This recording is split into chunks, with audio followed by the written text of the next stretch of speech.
Business Administration and Marketing here at Babcock University with the team Business, Intelligence, Leadership, and Sustainable Development. It's my pleasure again to warmly and respectfully welcome you to Babcock University.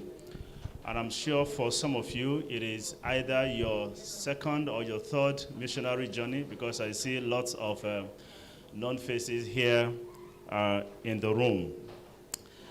I also like to say that just in case you're here for the first time, conveniences have been made available right here beside and behind us, just in case you need to feel relieved, and if you're pressed also. And on lighter mode, just to also say that beside the convenience is a wellness or gym center. You know, if you feel tired and if you want to stretch, you could just use the side room beside the convenience. After all, they say all work and no play makes Jack a dull boy.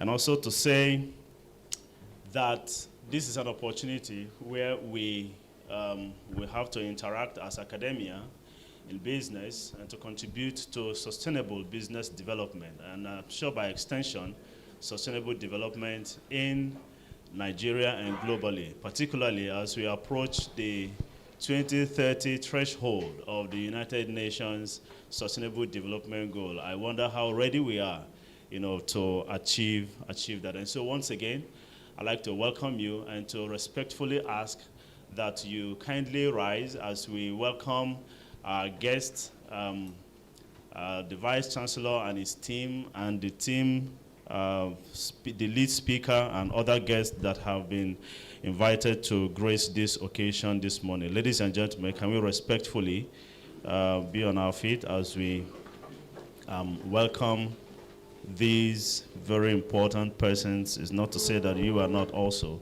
to this hall this morning.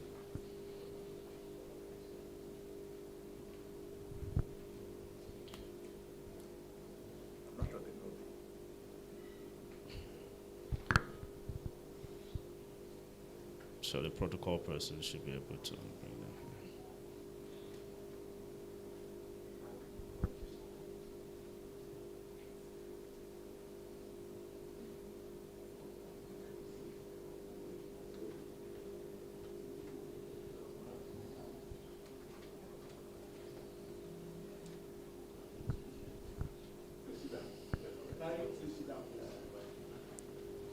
We're very sorry about that. Sorry. Okay. Thank you. So sorry again.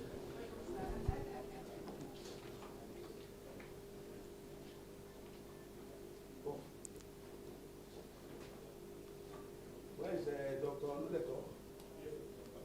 I want you inside now.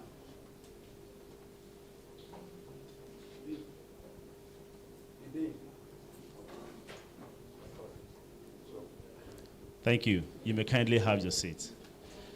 Without wasting much of our time, I'd like us to say the opening prayer. And to say the opening prayer for us, let me respectfully invite Dr. Olive Ebuta for the opening prayer. Not necessary. Please let us stand up for prayer. Our Lord and our Father in heaven, what a privilege we have this morning to be gathered in this place that is called by your name. What a privilege you've extended to each and every one of us as we come from different parts of this country, and many who are online, launching us to the global community. Father, you know us, and you know why we are here. We invite your presence to take your exalted position in this program, that everything we'll do, every proceeding will have your divine approval. And at the end, dear Lord, may we be better than when we came. Amen. We especially want to thank you for our leader here in Babcock and for the way you have exalted him and his ministry amongst us. We particularly also want to thank you for all those special guests that we have. Our own Professor Asikhia, Dr. Nadeko, and others that I may not remember their names, but you know us one by one. Our head of departments and the conference committee organizers. Each one of us, we've come with one thing or the other apart from this program. I ask that today you will visit us individually and collectively, and at the end, we'll be glad that we've been with you. Thank you for hearing us and for going ahead to do for us even much more than we can think to ask. In Jesus' name we have prayed. Amen. Thank you very much. You may please keep standing as we take the national anthem and Babcock University anthem. Dr. Lawson, please.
University anthem.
Thank you very much.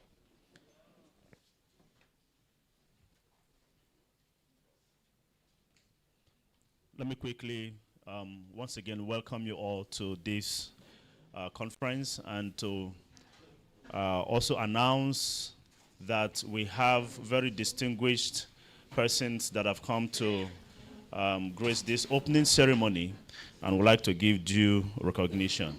I think it is customary that the landlord, when you visit somebody, the landlord should be the one to receive you, right? Customary, right? And so if we all agree with that, you would kindly allow me to, first of all, welcome a very amiable Vice Chancellor, President Vice Chancellor of Babcock University, the landlord of Babcock University, perhaps.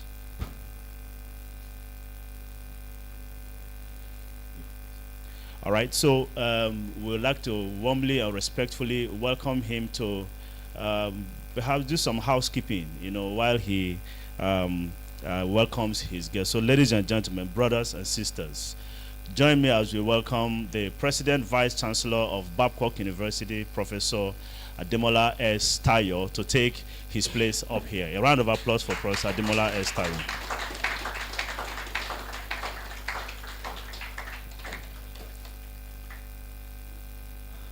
Thank you.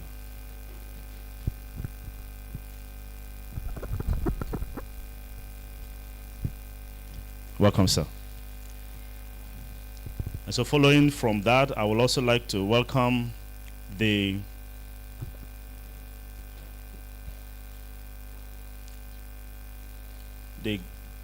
guest speaker for this opening ceremony in person of Dr. Babatunde Onodeko. Please, a round of applause for Dr. Babatunde Onodeko. Please. Thank you, sir. And here we also have with us the keynote speaker for this conference. I would say it is his second missionary journey here at Babcock University. The president, vice chancellor, is that the nomenclature used at Caleb University. Please, let's welcome Professor Olalekan Asikhia. A round of applause for Professor Olalekan Asikhia.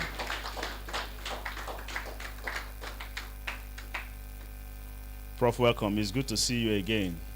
Prof, the last time I saw you was on LinkedIn. The last time I saw you was on LinkedIn. I follow you, sir. I follow you on LinkedIn, sir. It's good to see you physically. Welcome back, Prof. Okay. Thank you very much. And then once again, we would like to welcome the Dean of the School of Management and Social Sciences here at Babcock University, Professor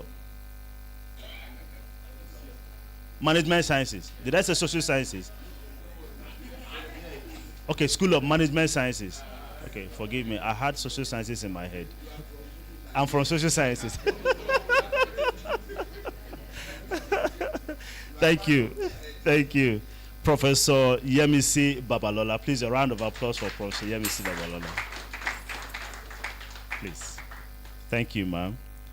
And then finally, let me welcome the lead paper presenter for this conference in person of Professor Olajide Olubayo Thomas. A round of applause for Professor Olajide. Thank you. Okay. Respectfully, let me introduce to you the head of department of Business Administration and Marketing, Professor Binuyo Adekunle. Thank you. Just a moment.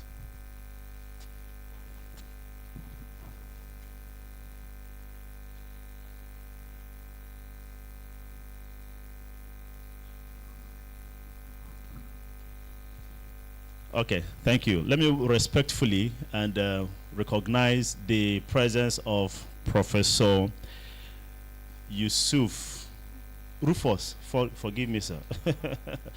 forgive me, Professor Rufus is the Dean of Babcock Business School in Lagos. The Dean of Babcock Business School in Lagos. Kindly make him welcome and appreciate him.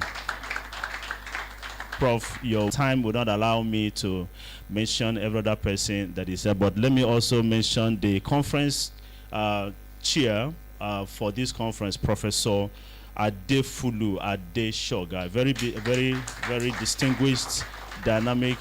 You're recognized, Prof. Welcome, sir. Let me invite the head of department to make his welcome address at this time, Professor Binuyo Adekunle. Please, we make him welcome.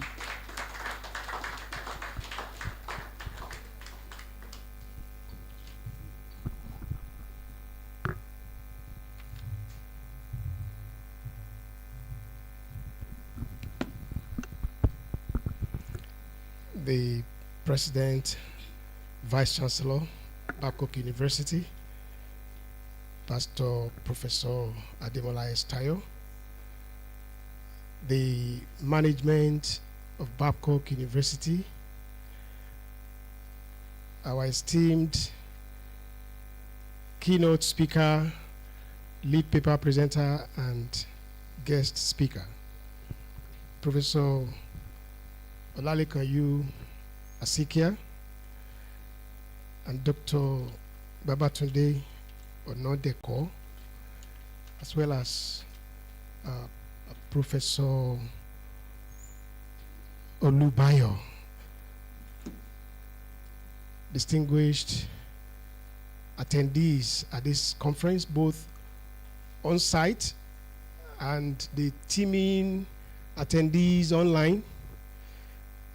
Ladies and gentlemen, and distinguished pressmen, good morning, everyone.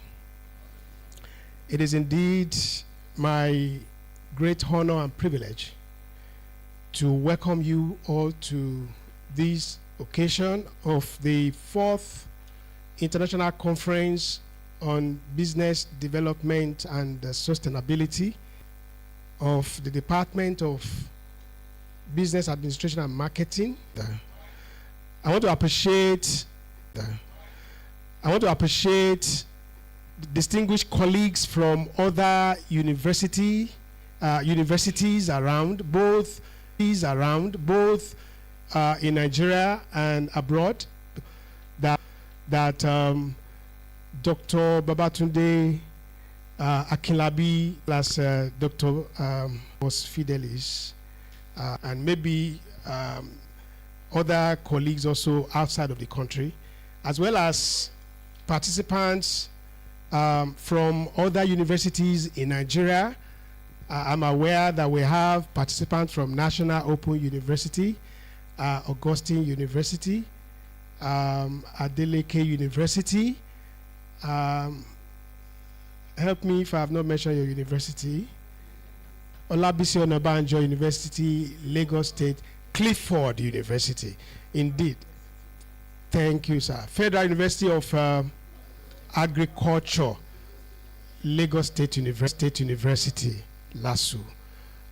It's indeed a privilege to have you attend this conference, and it promises to be an eye-opening event as we brainstorm, crossbreed ideas, and chart the way forward with respect to scholarship in research activities.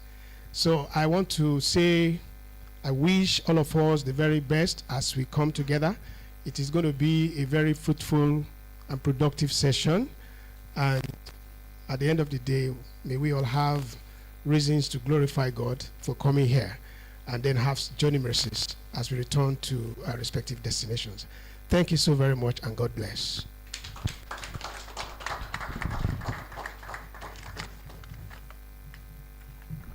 Thank you, Prof, and thank you again for that roll call. Let me use this time to recognize the postgraduate students that are here, and the undergraduate students that I also saw just walking in a few minutes ago. It's interesting, that they are part of this conference. I mean, it's a way of mentorship, it's a way of training, it's a way of coaching. And so we are joining this conference. A round of applause. A round of applause for them. Thank you. Let me invite the conference chairperson, Professor Adefulu Adesoga, for his opening remarks. And that will be followed by goodwill message from the Dean of the School of Management. Thank you.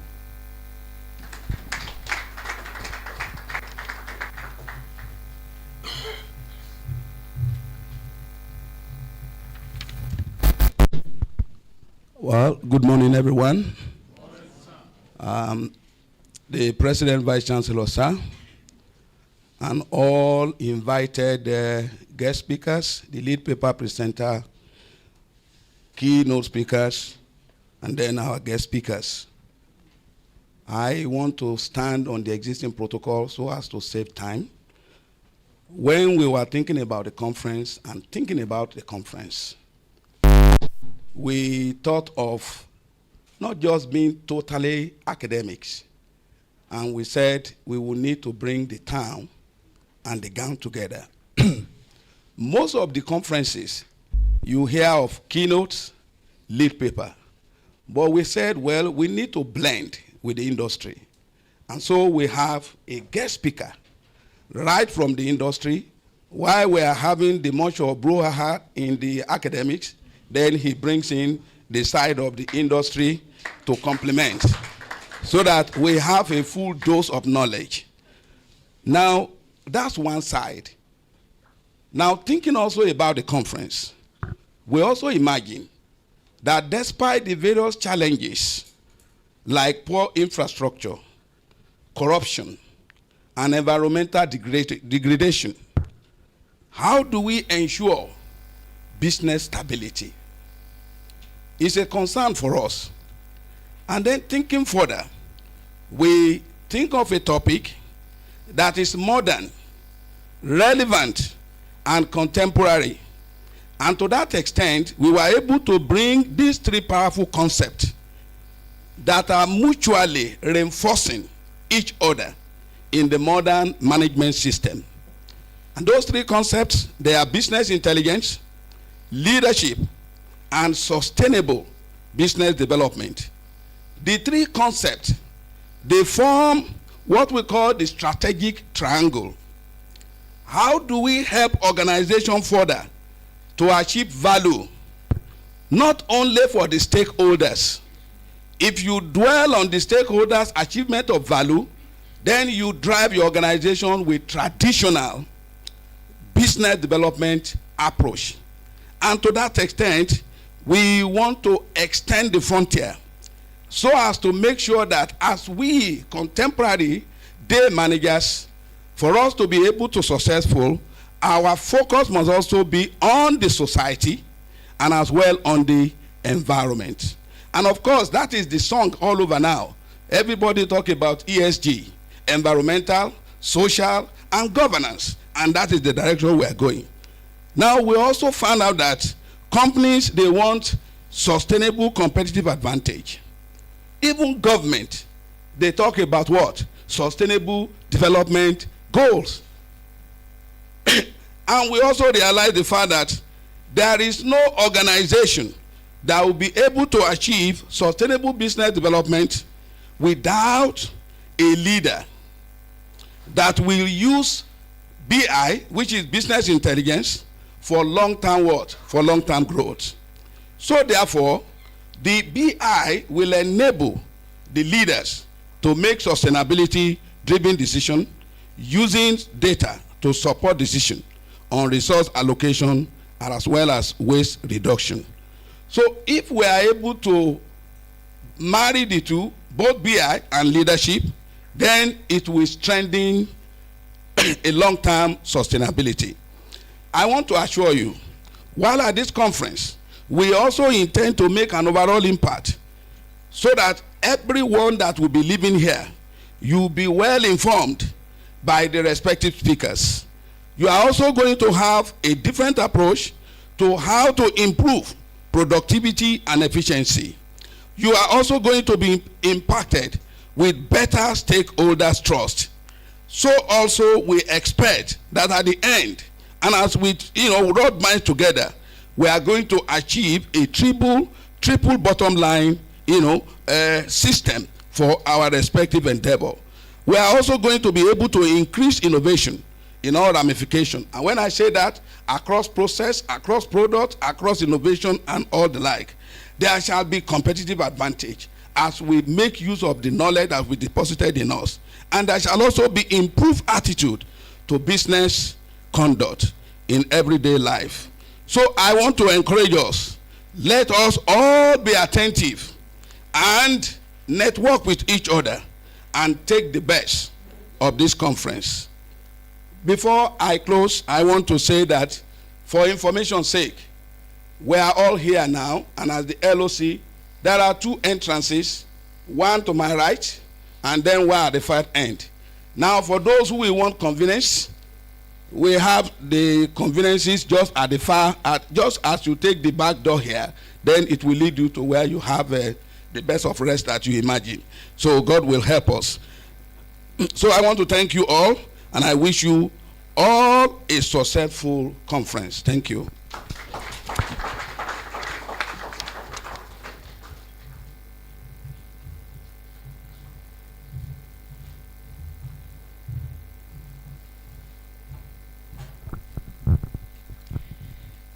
The Vice President, the President Vice Chancellor, forgive me, President Vice Chancellor of Babcock University, the Vice Chancellor of Caleb University, our distinguished guests, ladies and gentlemen, please permit me to stand on existing protocols.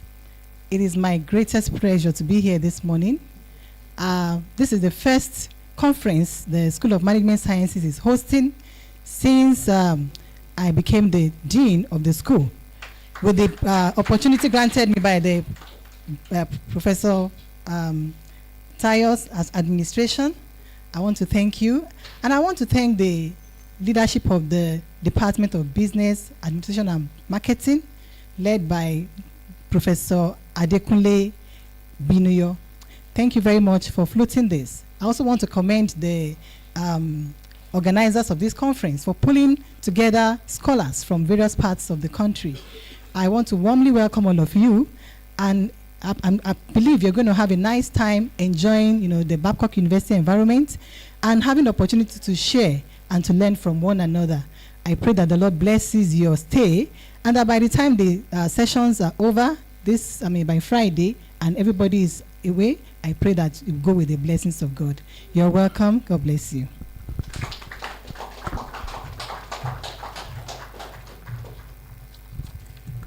Thank you, Dean. She mentioned that she hopes that you will enjoy the best of the ambience of Babcock University. Unarguably, it is the best in Nigeria. Unarguably.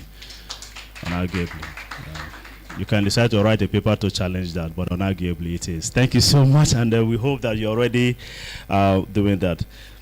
Distinguished guests, kindly allow me at this time to invite for the opening address for this conference the President, Vice Chancellor of Babcock University, Professor Ademola S. Tayo. A round of applause for Professor Tayo, please.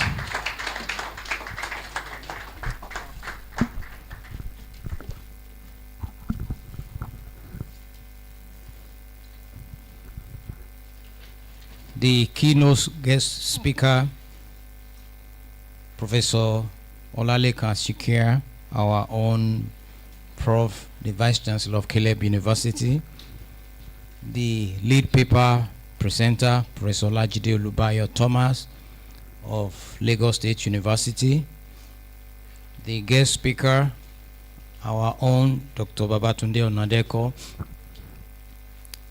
the Dean of the School of Management Sciences, the head of the Department of Business, Administration and Marketing, erudite professors, lecturers, students, participants, gentlemen of the press, ladies and gentlemen. It gives me immense joy to stand before you this morning as we gather to explore one of the most transformative conversations shaping our time, the intersection of business intelligence, leadership, and sustainable development.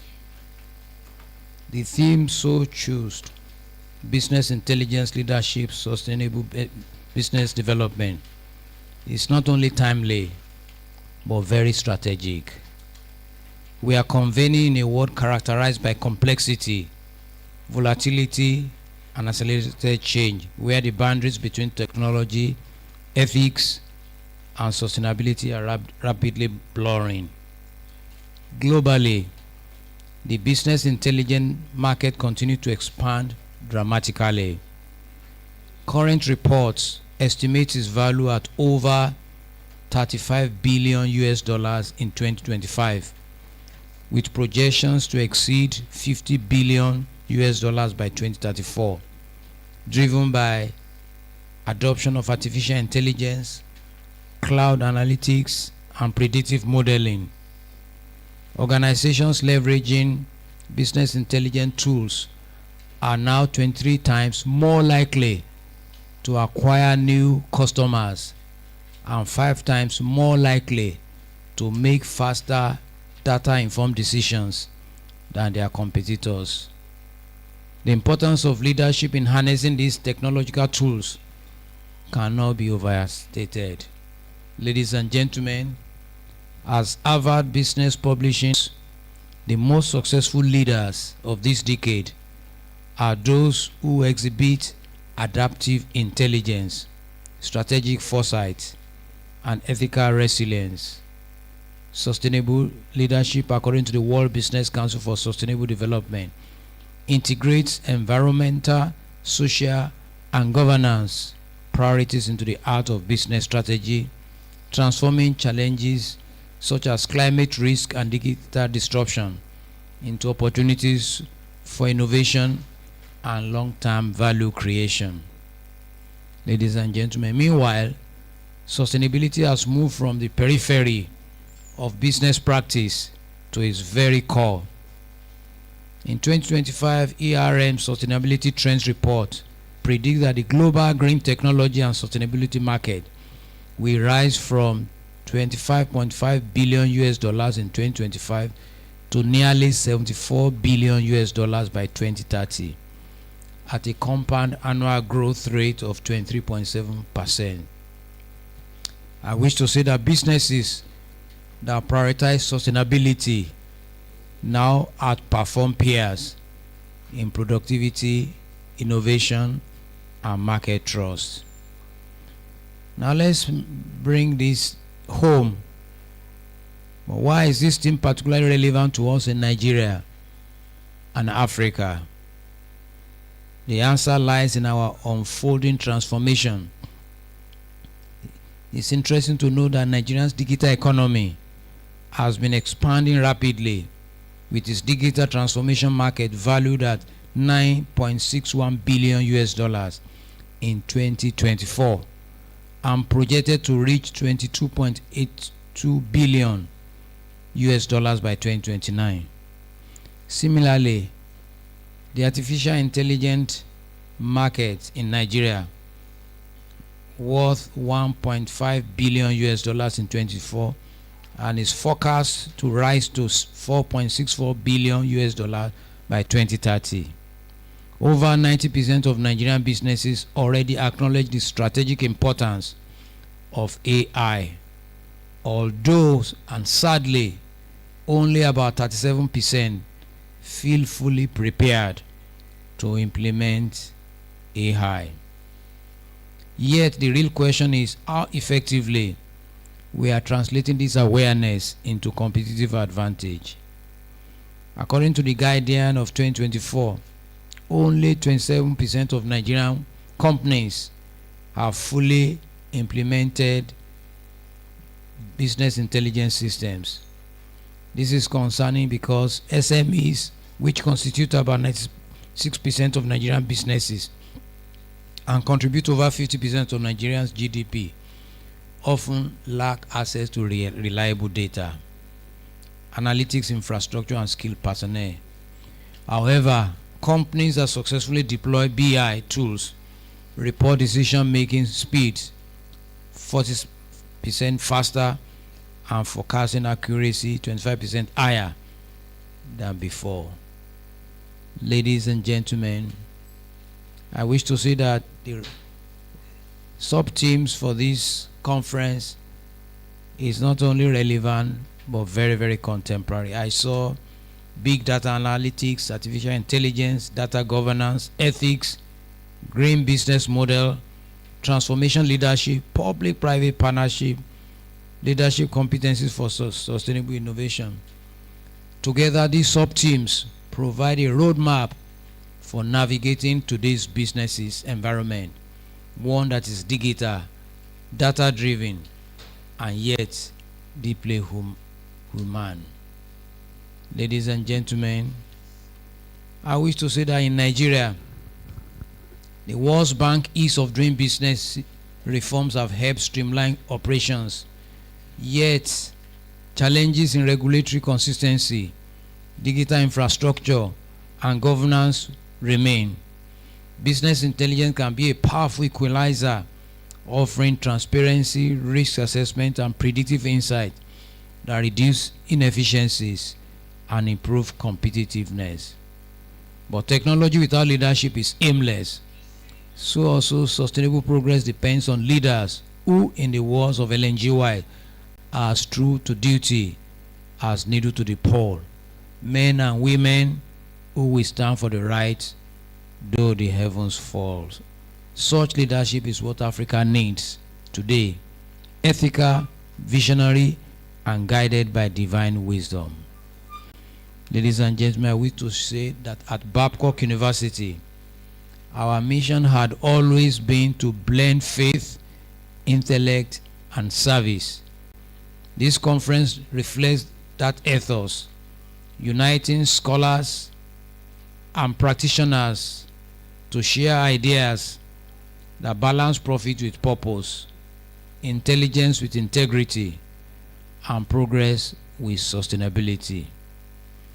Through forums like this, we strengthen our collective capacity to train leaders who will not only succeed in business, but we also redeem it, transforming enterprises into instruments of social justice and stewardship. Therefore, in the name of God and on behalf of the administration of Babcock University and the Department of Business Administration and Marketing, I'm deeply honored to declare the 4th International Conference on Business Intelligence, Leadership, and Sustainable Business Development officially open.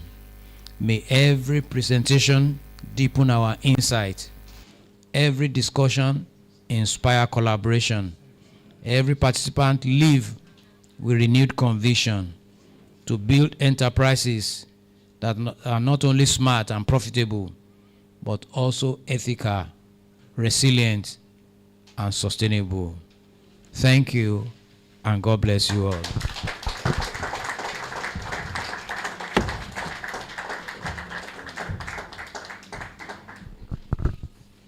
Thank you, Professor Ademola S. Tayo, President, Vice Chancellor, Babcock University.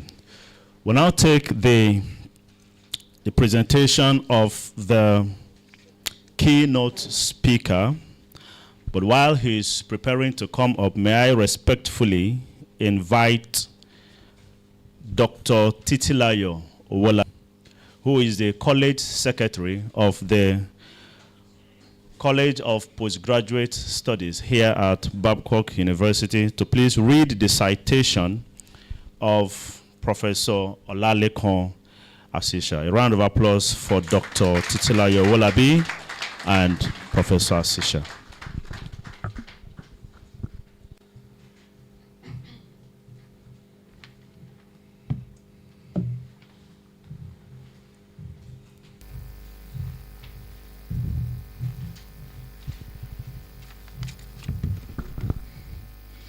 Standing on the established protocol. Oga, I have not asked you to stand.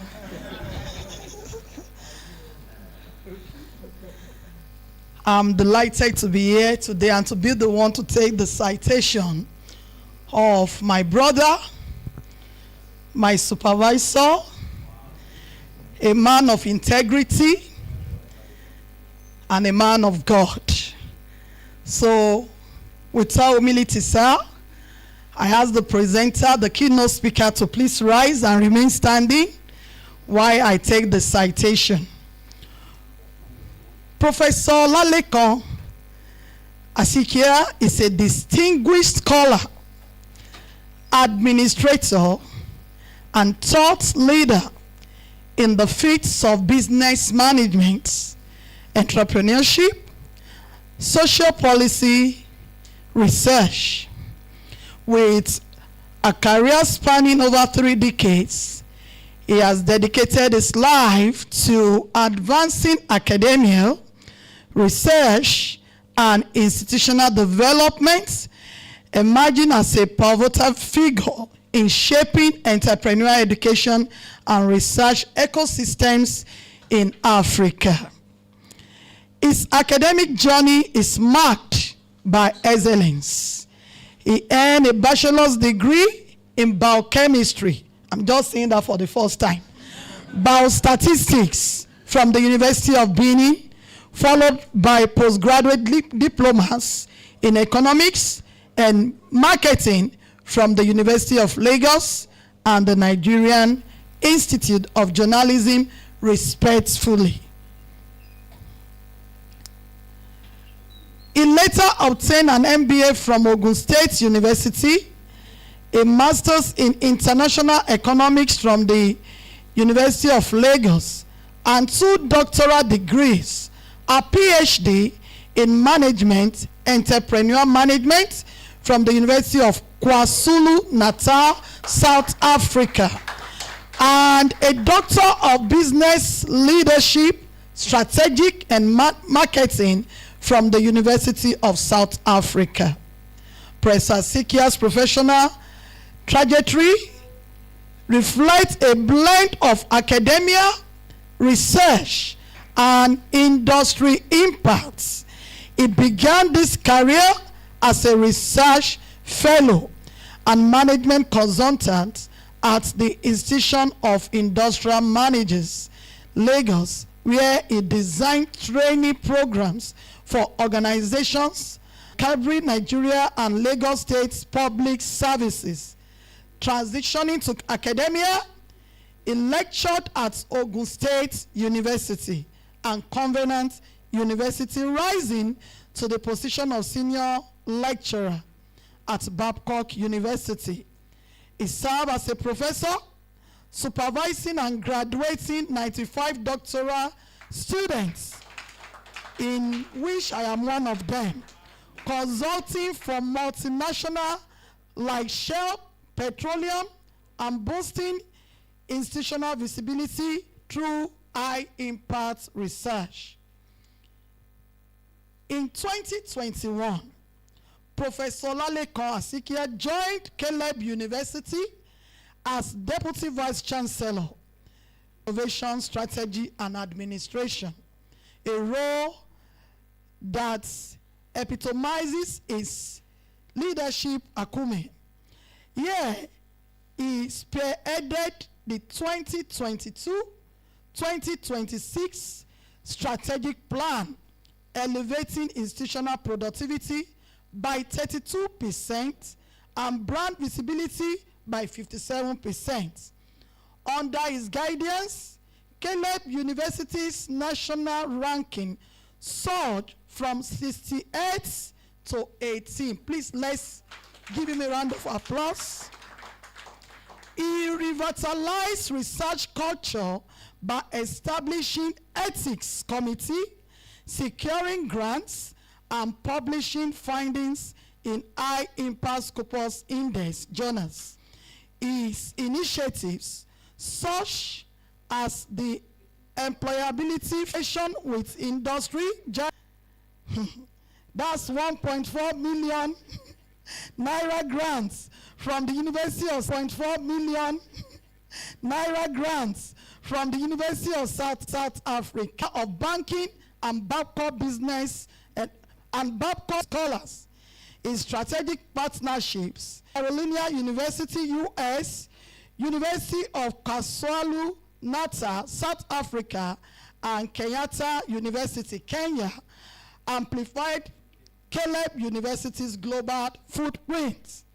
Administratively, it redefined governance through framework like the strategic monitoring system, staff capacity building programs.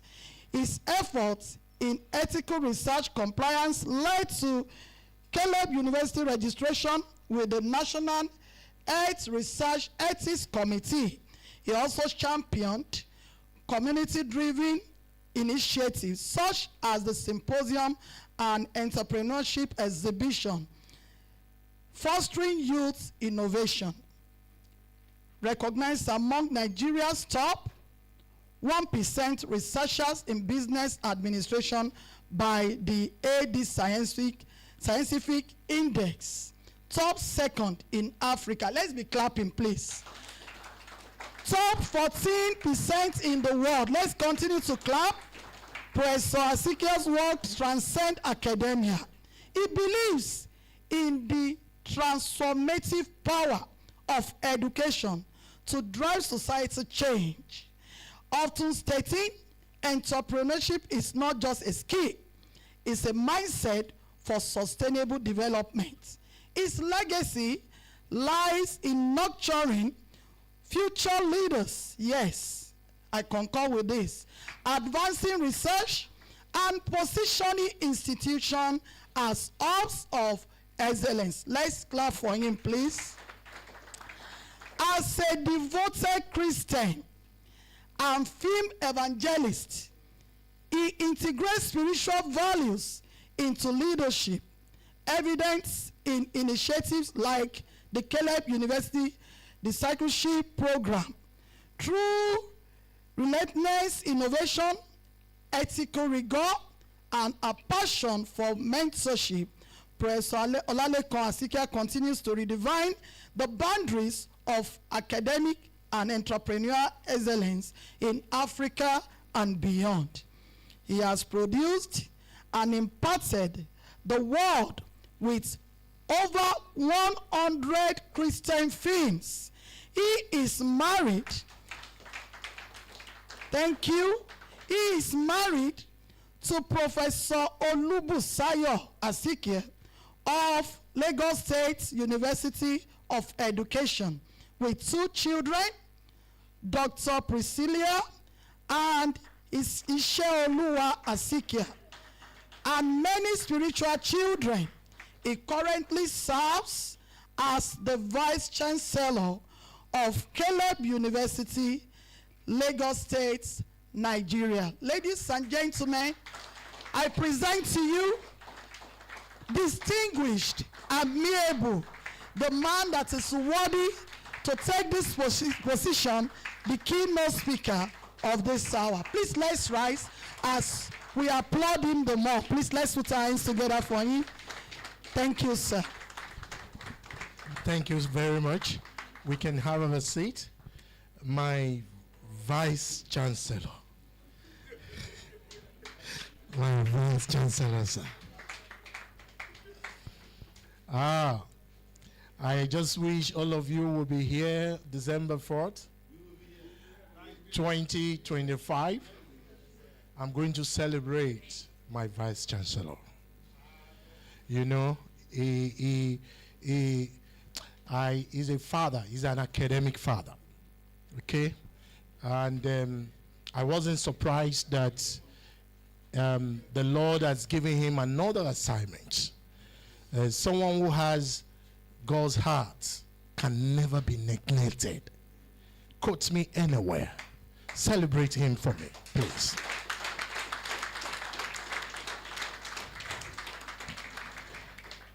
So I greet our special guest from the industry. Please celebrate Dr. Babatunde Onokoya. Thank you very much. God bless you. And my prof from LASU. Immediately I saw him, he also recognized me. You know, academic is good. We don't have money, but we have people. Celebrate us. My dean, Professor Babalola, you know, she's someone that I respect so much. My relationship with her and the way I see her, you know, spiritually, we got connected. And I knew she is going places. You are going places. I'm going to come back here to celebrate higher position for you. In the name of Jesus. I celebrate all the participants of this conference. Please celebrate yourself. Amen. Yeah. God bless you. Wonderful HOD of business. A big man at that. So many big happen to be my students. They happen to be my supervisor. Professor Adefulu and Professor Binuyo.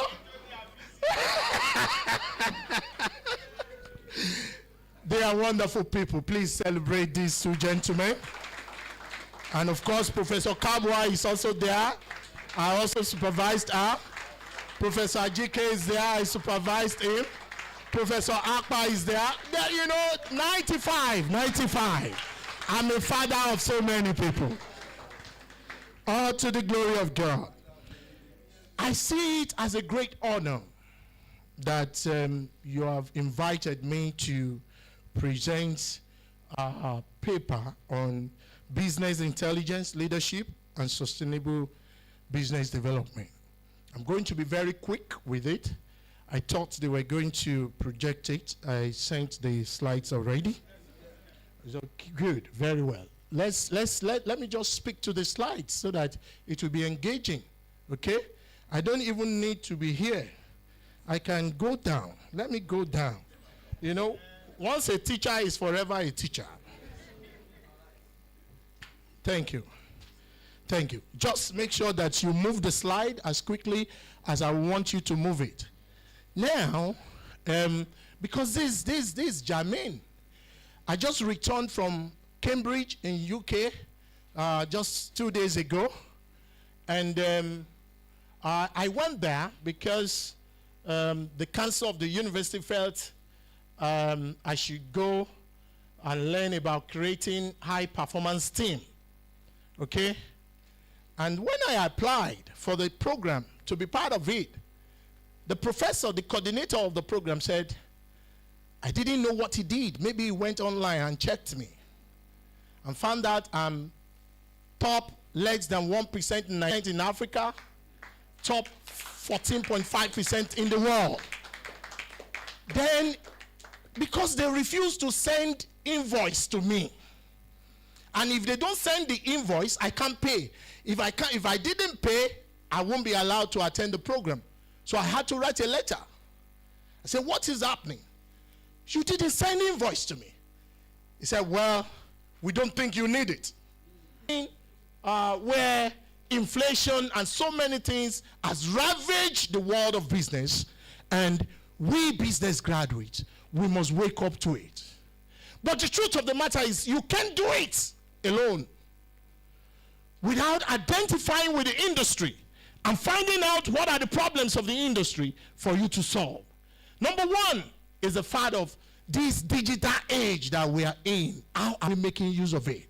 Number two, the volatility of imperative. That is, the market is not waiting for us. In the so-called food and beverages industry, in the so-called telecoms industry, in the so-called oil industry, they are having their issues. The fast-moving consumer goods are having their issues. There is this volatility of the market.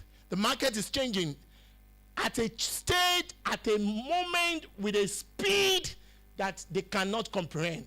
Stakeholder imperative. And don't forget, everybody who is putting his money into business, they needed a return.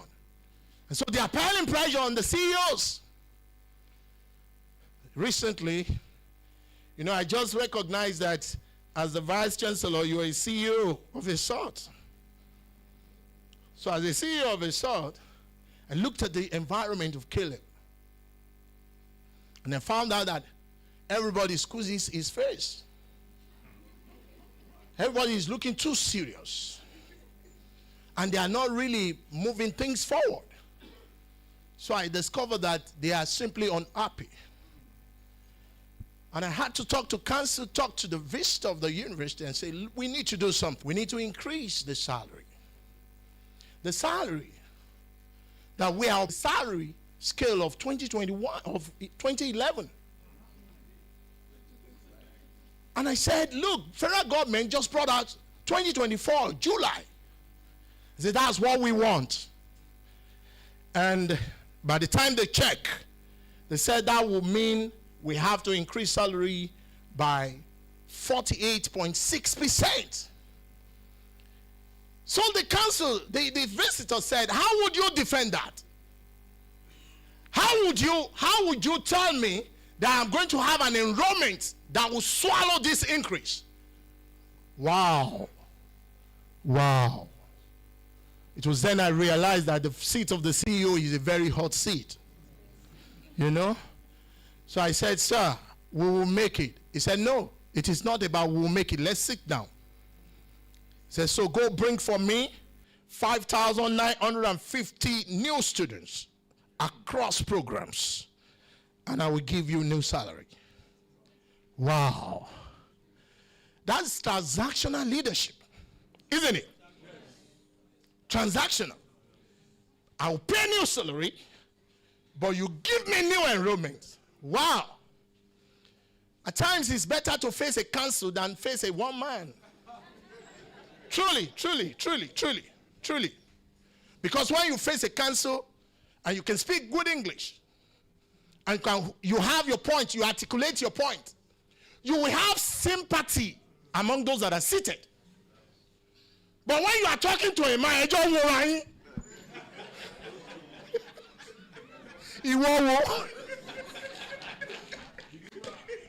are you hearing me? He was looking at me. He said, look, you don't do it, forget it.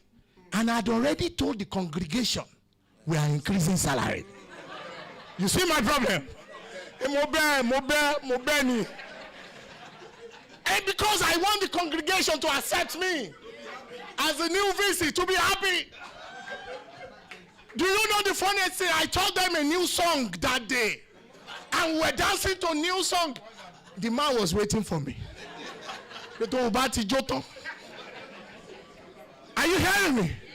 So by the time we finished our dance and I faced him, he said, that's my challenge. So I went back to the congregation the next time, gentle, calm, humble. I said, ladies and gentlemen, I love you, but Lord God loves you more. Praise God. So what am I saying? I'm saying that there is always this push. There's always this pressure. Stakeholders, they want something. You can't give them, then resign. Then resign. So I started the strategy. I called the congregation. I said, look, you all know the form is free. The form, you are selling it, 10,000, you get the money. Not only that, I want somebody who will do this, who will do that, and I will give him this. Then we started. Then I started talking to them. 1 week, and that was what shocked the visitor. 1 week, enrollment increased by 1,003. 1 week. Are you hearing me? Because all the staff of Caleb University went online. They started, it wasn't my battle. I pushed it to them, it became their battle. Are you following me? By the time I returned the following day, the following week, and I said, sir, the new salary. He said, enrollment. Then I brought out my figure. He said, well, it has improved. It has improved. But yet, you need to improve more. Then I went to pray. Can I tell you something? You are losing. Look, I will fast forward all of this. Don't worry. You are losing when you don't know God. Because nothing happens in the world without God. I'm telling you the truth. Unfortunately, I came back from Cambridge and I told my wife, I said, look, the world is missing. As many people who do not know God and they are in the position of leadership, they will lose out. I went to pray. I begged God. Then visitor already told me that he wanted somebody to repair our roads in the university, and he wanted to give a job to that person. And the person was coming from Globalcom. So I said they should give him letter. They said, which letter do they give him? I said, give him old salary. By the time the visitor saw me the other time, he said, I told you to give letters to somebody, you didn't give the letter. I said, I did. So which letter did you give? The letter that you rejected. I said, wow, so you rejected it? I said, why, sir? He said, the salary. I said, oh. Are you hearing me? What was the Spirit of God? The salary. He said, okay. Sustainable development remains elusive when it's called enablers operate in silos.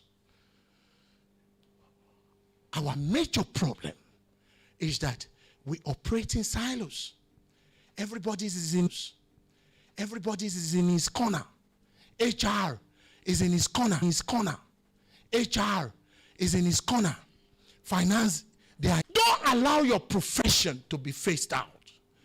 Technology as a tool, yes, it is fine. But the truth of the matter is that business intelligence is often relegated to operational reporting. And it's not supposed to be so. As a decision-making implement, we get nowhere. When immediately I became the VC, I told them I'm setting up units of institutional memory. They say, what is this? The last Senate, the institutional memory team, they had to read to Senate members the condition of the university using data. They did survey. They came out with the result of the survey, and that led us to make decision of pulling out some toilets, break this toilet seat, break the whole thing and reconfigure another one. Why? Because we have data to show that those that are getting into the university for the first time, places they get to are not places that are representing us. I say, why? Why must that happen? Why should it happen? And so, we to take decision there. We didn't call another Senate. At that Senate, I said, we must take decision on all the institutional memory survey results. And that was what we did. For the first time, the acceleration of decision making in the university became too much for those that are implementing them. And I gave them targets. I said, look, you must do this. Don't tell me there is no money. Because we wrote the budget. Thank God I'm a management consultant. I wrote the budget. I wrote the strategic plan. So I know where I'm going. I know. So the truth of the matter is, what is it? Because leadership as not only that, sustainability as a program should not be treated as compliance cost. That's why for some of us that are in accounting or in finance, we treat these things as cost. Can you move forward? Can you treat it more as a practice thing? Not just as cost that is stationary. Are you getting what I'm saying? But can you treat it in your accounting books as a dynamic parameter? Otherwise, you will see companies, they will just be punching costs there and say, this is what we have spent. We have employed sustainability officer.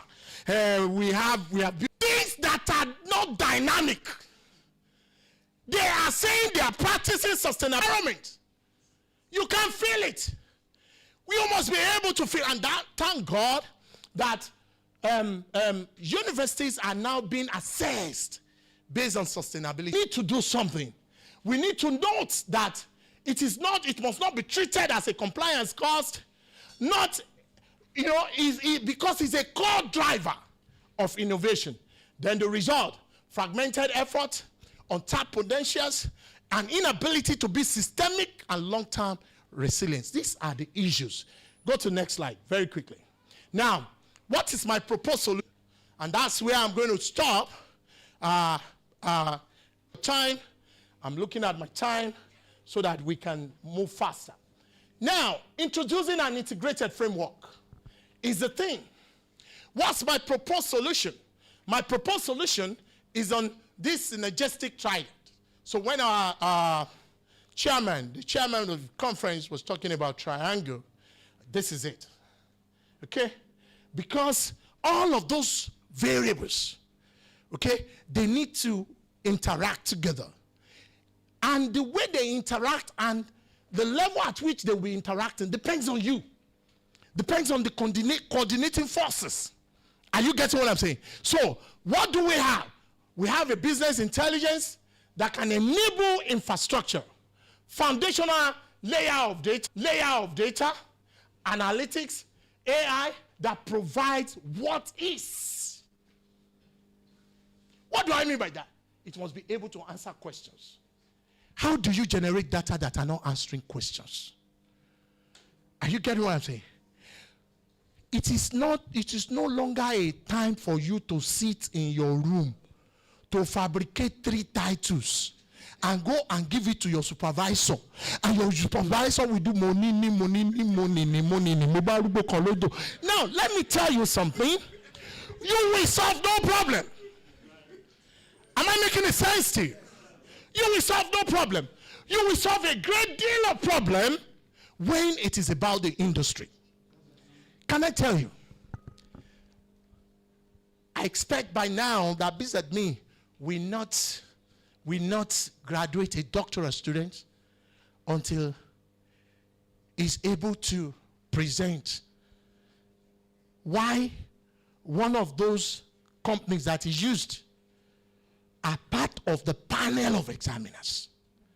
I've told them at Caleb, I said, look, henceforth, our panel examiners in PG is not complete until an industry player is part of it. Am I making any sense to you? How do you do a research on share and you are bringing data? You did a survey. How do you convince us when share is not there on the panel as part of your examiners? How will Babcock increase in smart collab data?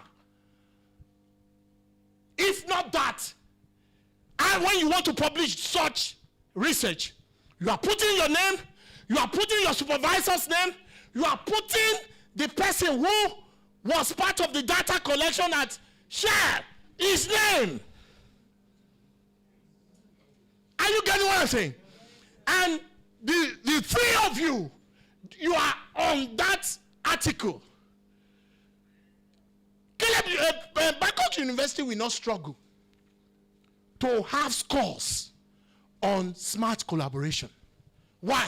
All the papers emerging from Babcock Business School, business admin, all of your PhD, they are having different industry players as third authors of the paper. So how will Babcock not be number 1 in Nigeria? How? There's no how. There's no how. Because what those that are ranking are looking for, they score us on industry. After scoring us on industry collaboration, they will go and score us again on industry income. Double scoring for industry on the same ranking. So, I made it clear. I said nobody graduates PGD in Caleb until he has written one article in Scopus Index Journal. And that one article must include him, must include a supervisor, and industry player. I said, nobody graduates MSc until he has written 2 in Scopus Index. Nobody graduates PhD until he has written 3. And they must all involve industry players. Why?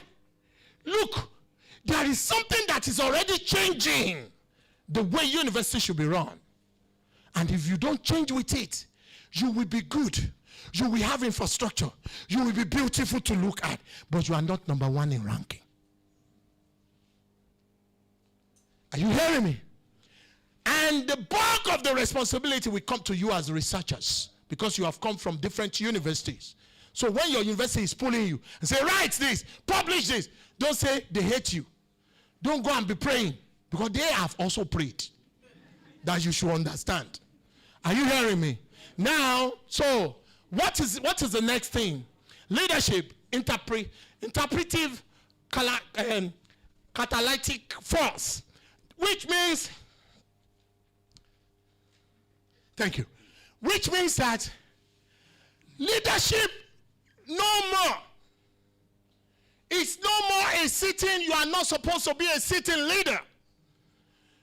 You are supposed to catalyze the reaction that brings the outcome. Am I making a sense to you? You are supposed to be part of the process. You are supposed to note what is happening in finance. I'm the leader, I'm the GM, I'm the assistant GM of marketing. What is happening? You're supposed to know the process, and you're supposed to catalyze the process. You're supposed to make things to happen. You know,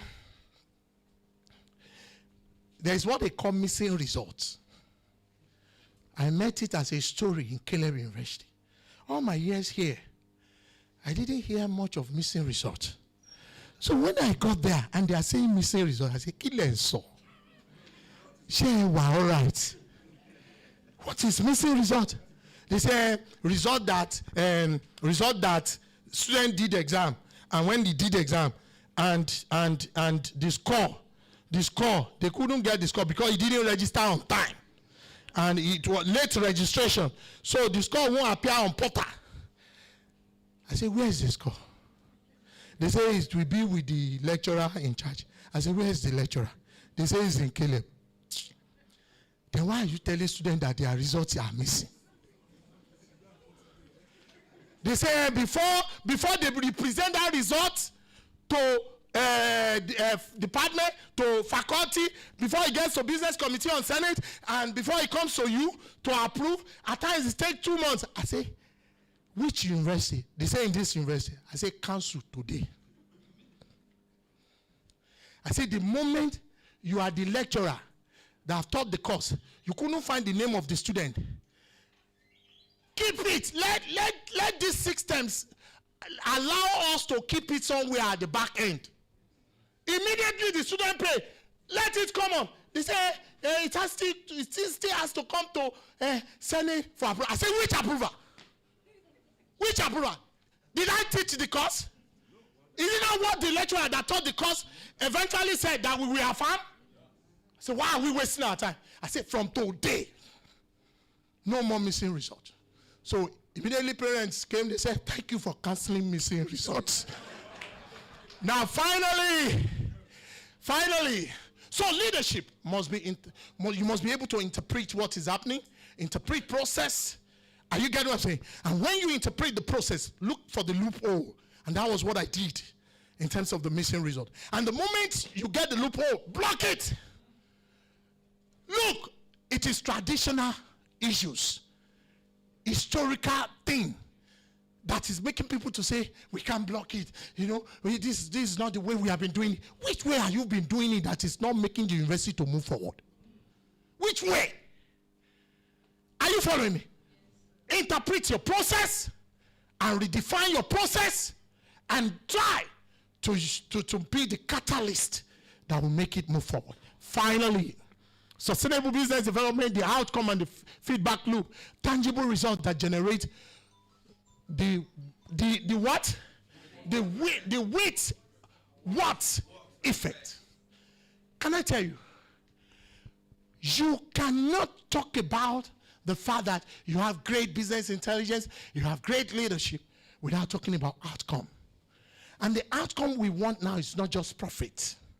It is sustainable profit. The outcome we want now is not just performance. It is sustainable performance. Performance that you will do, that we will increase on it, that will not suddenly vanish the following year. Are you hearing me? Because the question the visitor asked me was, yes, you have paid the new salary. So, Prof, how will it be sustainable? I said, sir, it will be sustainable. He said, bring me a proposal. And I presented a proposal. Say it will be sustainable. We will get more money. We will improve. These people will improve. Somebody who hasn't laughed for a very long time. I met him on the passage. He said, this is sir. And he was like, I said, Kilo Shele. He said, Shele, sir. Thank you for listening.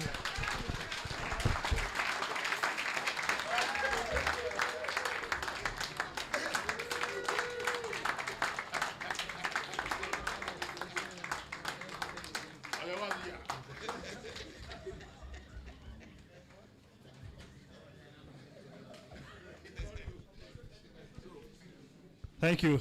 This stage would have been definitely too small for Professor Asikhia to make his presentation. What we probably would have done was to ask that we clear here. It still wouldn't have been enough. I lack words to do my summary, but I see in him a man of many parts. I mean, as if it was a church service, and I was thinking about taking a degree in business administration. But I don't know if I will start from BSc or MSc or PhD now, or PGD. But let me say that I've started. You know, when Prof was presenting on sustainability and resilience, it took me back to some of the courses I took with Stanford, online courses on sustainability and resilience thinking, even in political science, because my specialty is in political science. But I see that the issue of sustainability and resilience thinking is beginning to drive, you know, sustainable development now. So irrespective of whether you are in political science like me or in any other discipline, I think these are very germane points that have been made here. So a round of applause again to Prof. And for bringing in so much dynamism into that presentation. Thank you. And I'm sure that will spark off some kind of curiosity as we engage in the plenary in the coming times in this conference. Very quickly now, we move to the presentation of the lead speaker, and the citation will be done by Professor Margaret Cabo. So please, a round of applause for Professor Margaret as she comes to read the citation of Professor Olajide Olubayo Thomas. Thank you.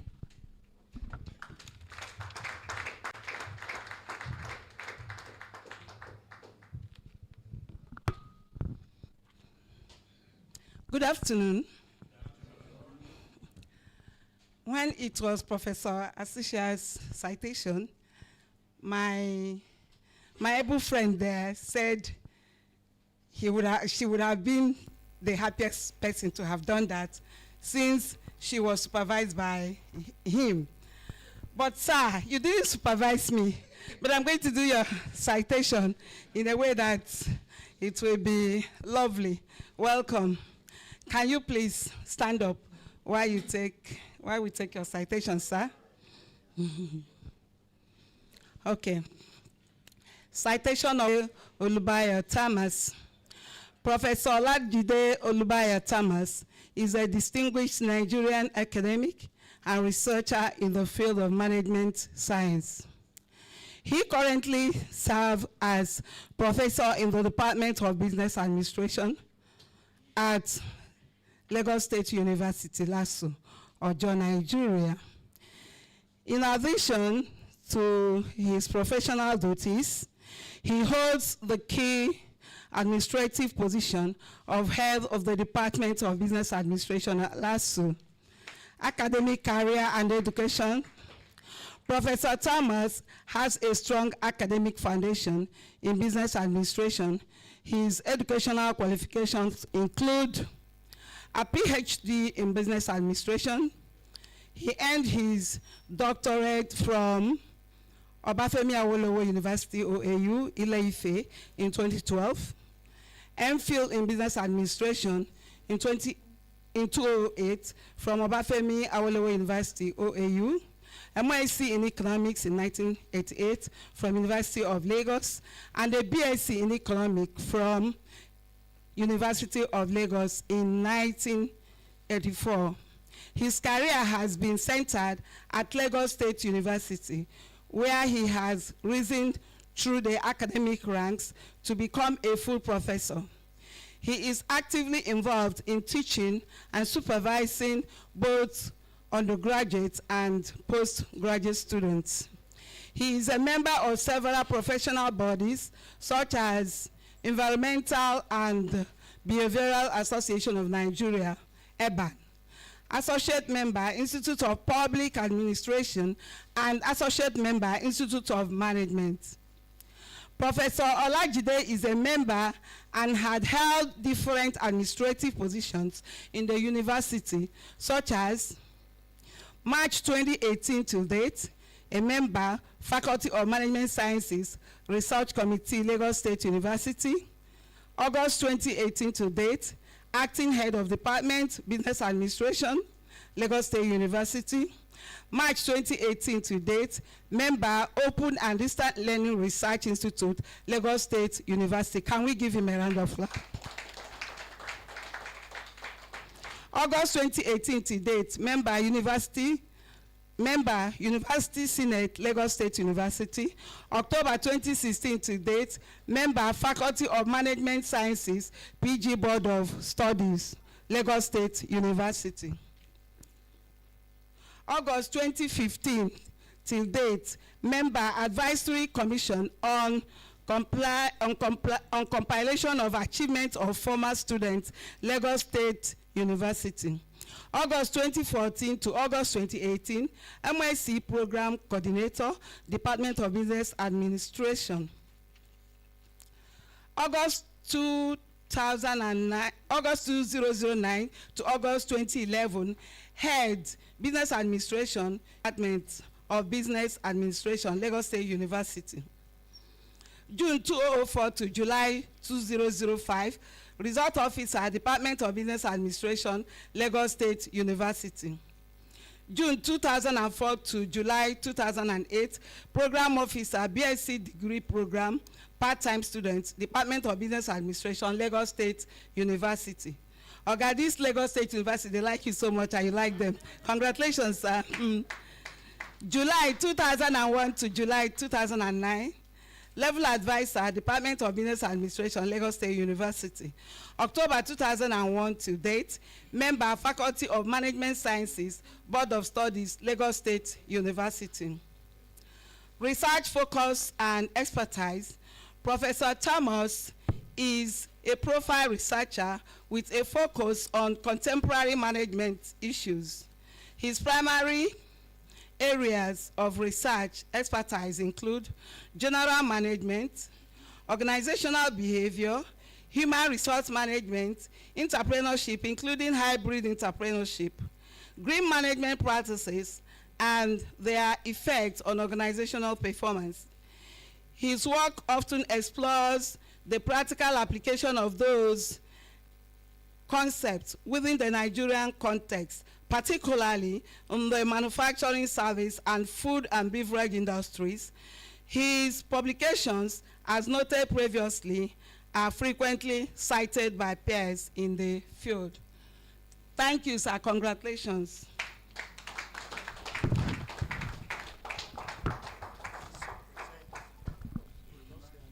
I present our able professor to come and give us his speech. Welcome, sir.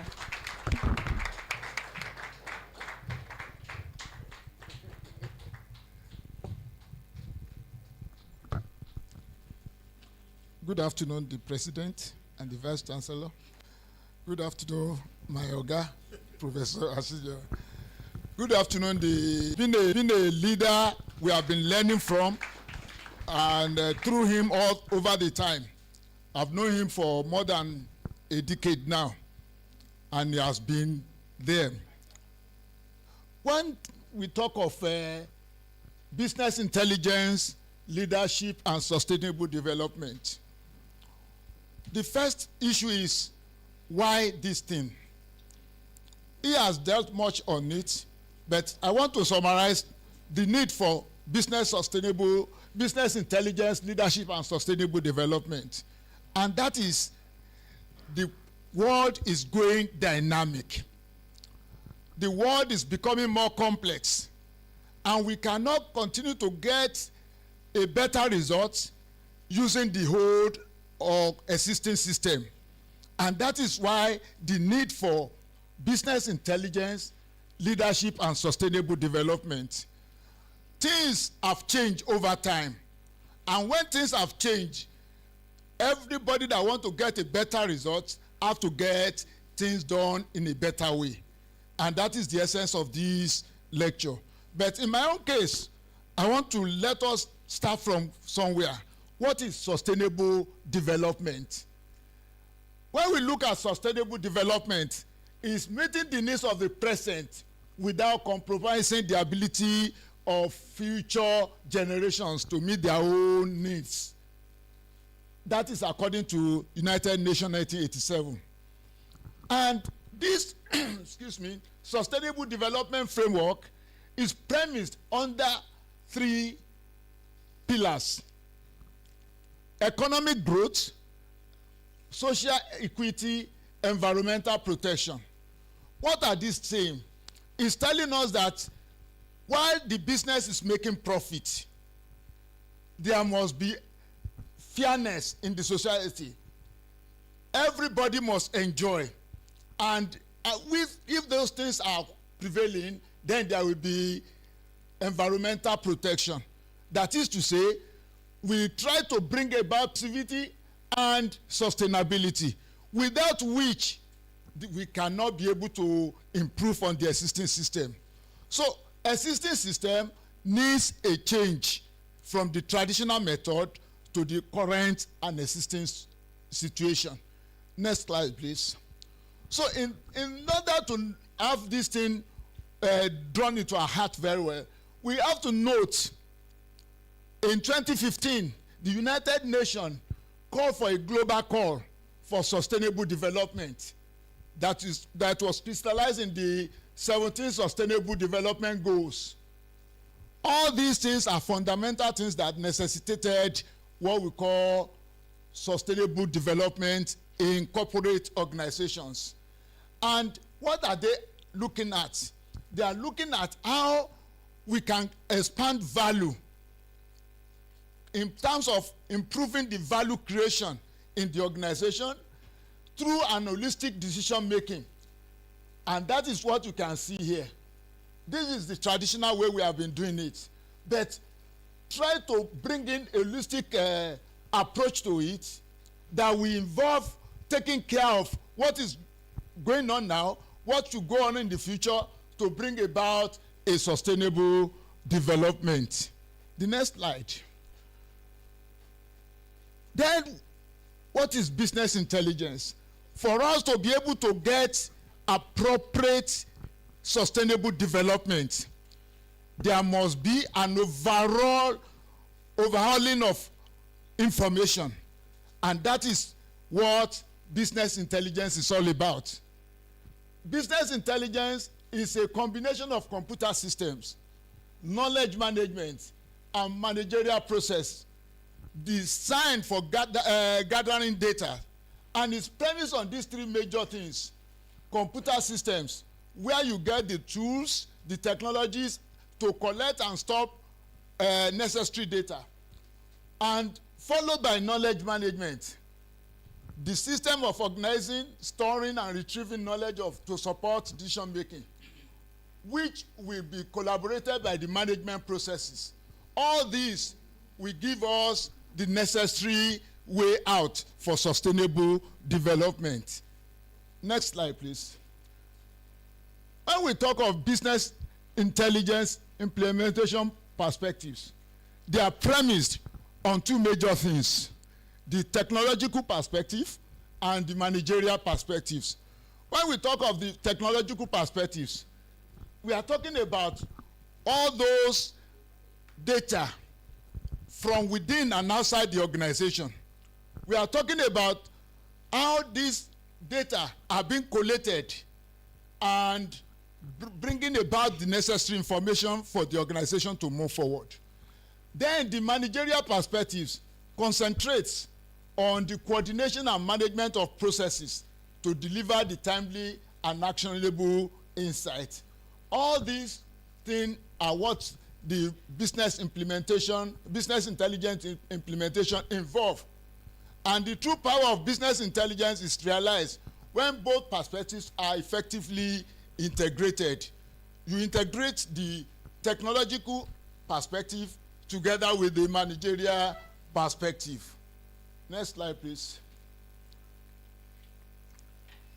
It is be reasonable to actually look into the evolution of business intelligence into the theater of management today. When we talk of evolution of business management, business intelligence, it is in three phases. The first phase, tagged Business Intelligence 1.0, try to reveal how structured data from internal organization are being gathered. It tries to reveal how we are going to collate this thing, bring it into usage so that we'll be able to focus on internal reporting, optimization of strategic and tactical decisions so that necessary data will be provided and the organization will be informed, especially the leadership. They will be informed as to what is to be done, how it is to be done, and when it is to be done. These are the things that the first generation business intelligence evolution takes care of. The second generation, next slide please, business intelligence, next slide, 2.0, business intelligence 2.0 is an advanced capabilities that involved or enable the organizations to collect data in a more semi-structured internet and social network. Whether it is structured or not structured, just gather the information from the net and try to refine it or process it for a better usage. And that was what brings the focus to advanced reporting in a form of complex multidimensional analysis that will be able to predict and forecast supporting decision making. And usually at this level, information is being gotten from web mining, opinion mining, mobile mining, semantic processing. All these 2.0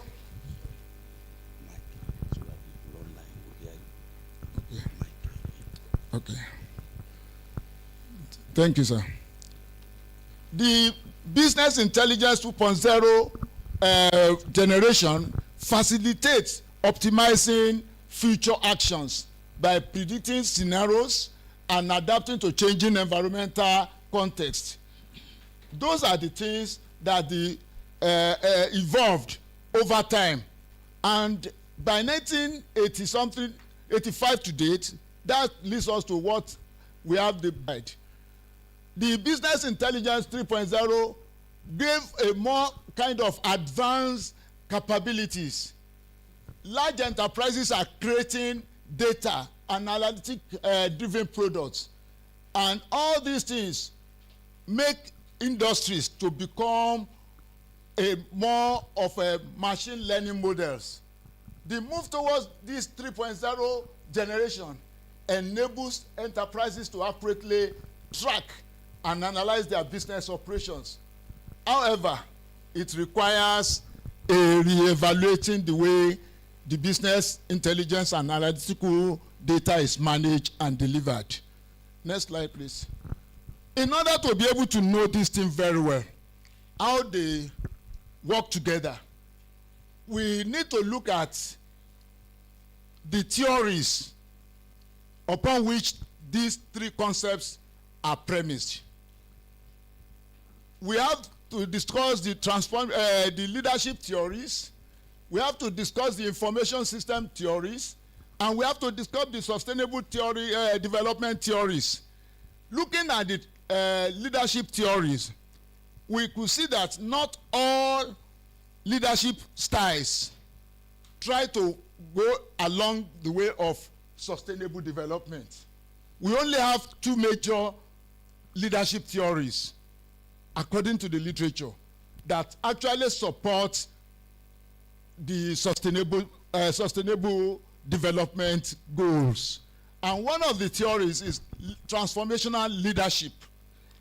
The transformational leadership is a vision-driven type of theory where people are looking at the future more than the present, and in the process try to harness the information within and presently to project into the future.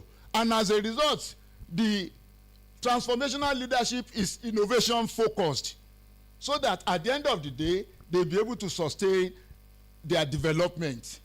The servant leadership theory is another theory that turns upside down the way things are being done, because it's trying to emphasize that shareholders should be taken care of. But the servant leadership theory is emphasizing that stakeholders should be more concerned with. And who are these stakeholders? The employees, the owners of the business, the community where they are operating, even the competitors. You have to take cognizance of them and project your ideas towards how to accommodate them, so that everybody, all the stakeholders, will be happy with what is happening in the society. You can remember when our guy said that he was going across the campus and felt that people are not happy. They are not laughing because they are not happy.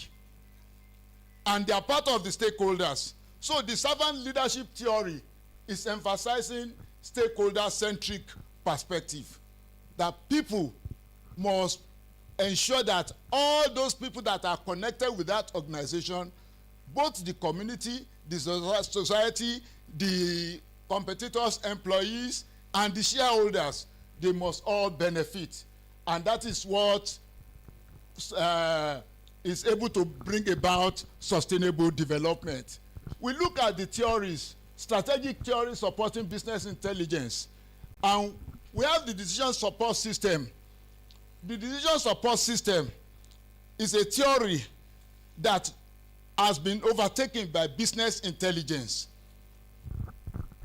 Not that decision has to be supported this time around, it has to be based on available, reasonable, substantial information that will make people to be able to project into the future.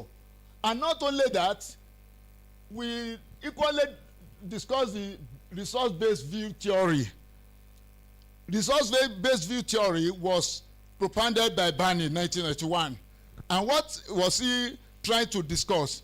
He's trying to say that organizations should have a kind of resource that cannot be easily imitated by others. Having such a thing will bring about a sustainable development for the organization. Then the stakeholder theory, which I've earlier mentioned, is equally supporting the view that when we talk of organization that wants to be operating in the future time, it must not consider the shareholders alone. But the information system, the business intelligence system, is premised on the triple bottom line framework. The triple bottom line framework is trying to emphasize that organization has to note that these people, these organizations must have certain fundamental things, opportunity and performance in the organization. With this, they will be able to have a kind of what we call data boards and data visualization, predictive analytics, and reporting and compliance framework. This will enable them to be able to situate their performance and operation in a way that they will be able to project into the future. And what are the tools to be used? They have to use the dashboards and data visualization, predictive analytics, and reporting compliance. Now, to bring these three things together, business intelligence, leadership, and sustainable development is an integrated framework. Please, the next slide. What this is saying is that we have gone beyond that one. We have gone beyond that, okay. Integrated framework synergy. The true power of business intelligence, leadership, and sustainable development is best understood when you try to look at what are those things that each of them are doing. The business intelligence provides the what and why. The business intelligence provides the what and why, while the leadership provides the how. And the combination of the two will now bring what we call sustainable outcome.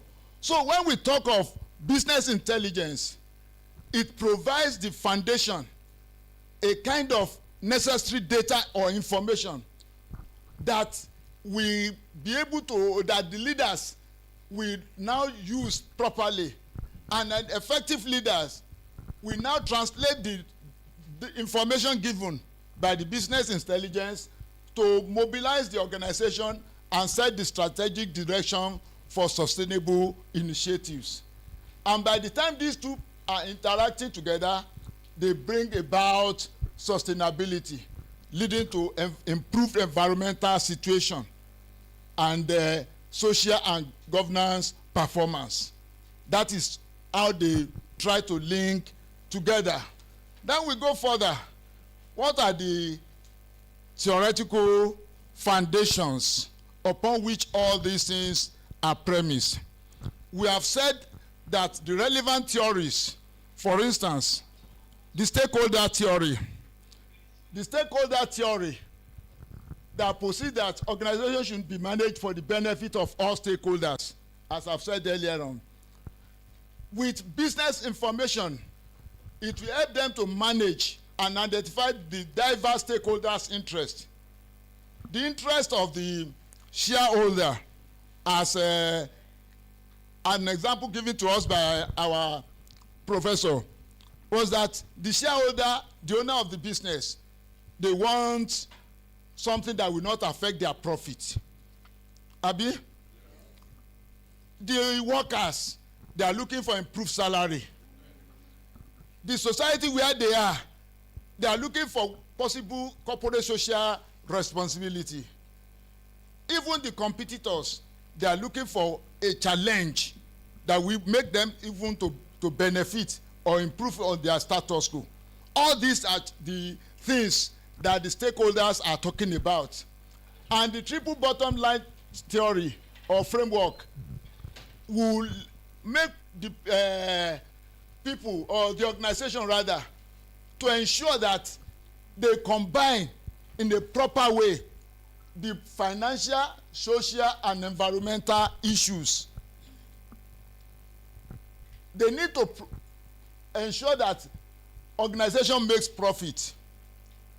If organization is not making profit, they cannot be beneficial to the society. If they are making profit, they will be beneficial to the society, to the environment where they are. And the leadership priorities these pillars, while business intelligence provides the mechanism to collect, analyze, and report associated key performance indicators. Then, the resource-based theory argues that competitive advantage stems from unique and difficult to imitate resources. So what we are saying is that a sophisticated business intelligence capability will focus on sustainability that is being created by green competitive advantage. When we talk of green competitive advantage, a situation in an environment that is environmentally conducive for everybody to live.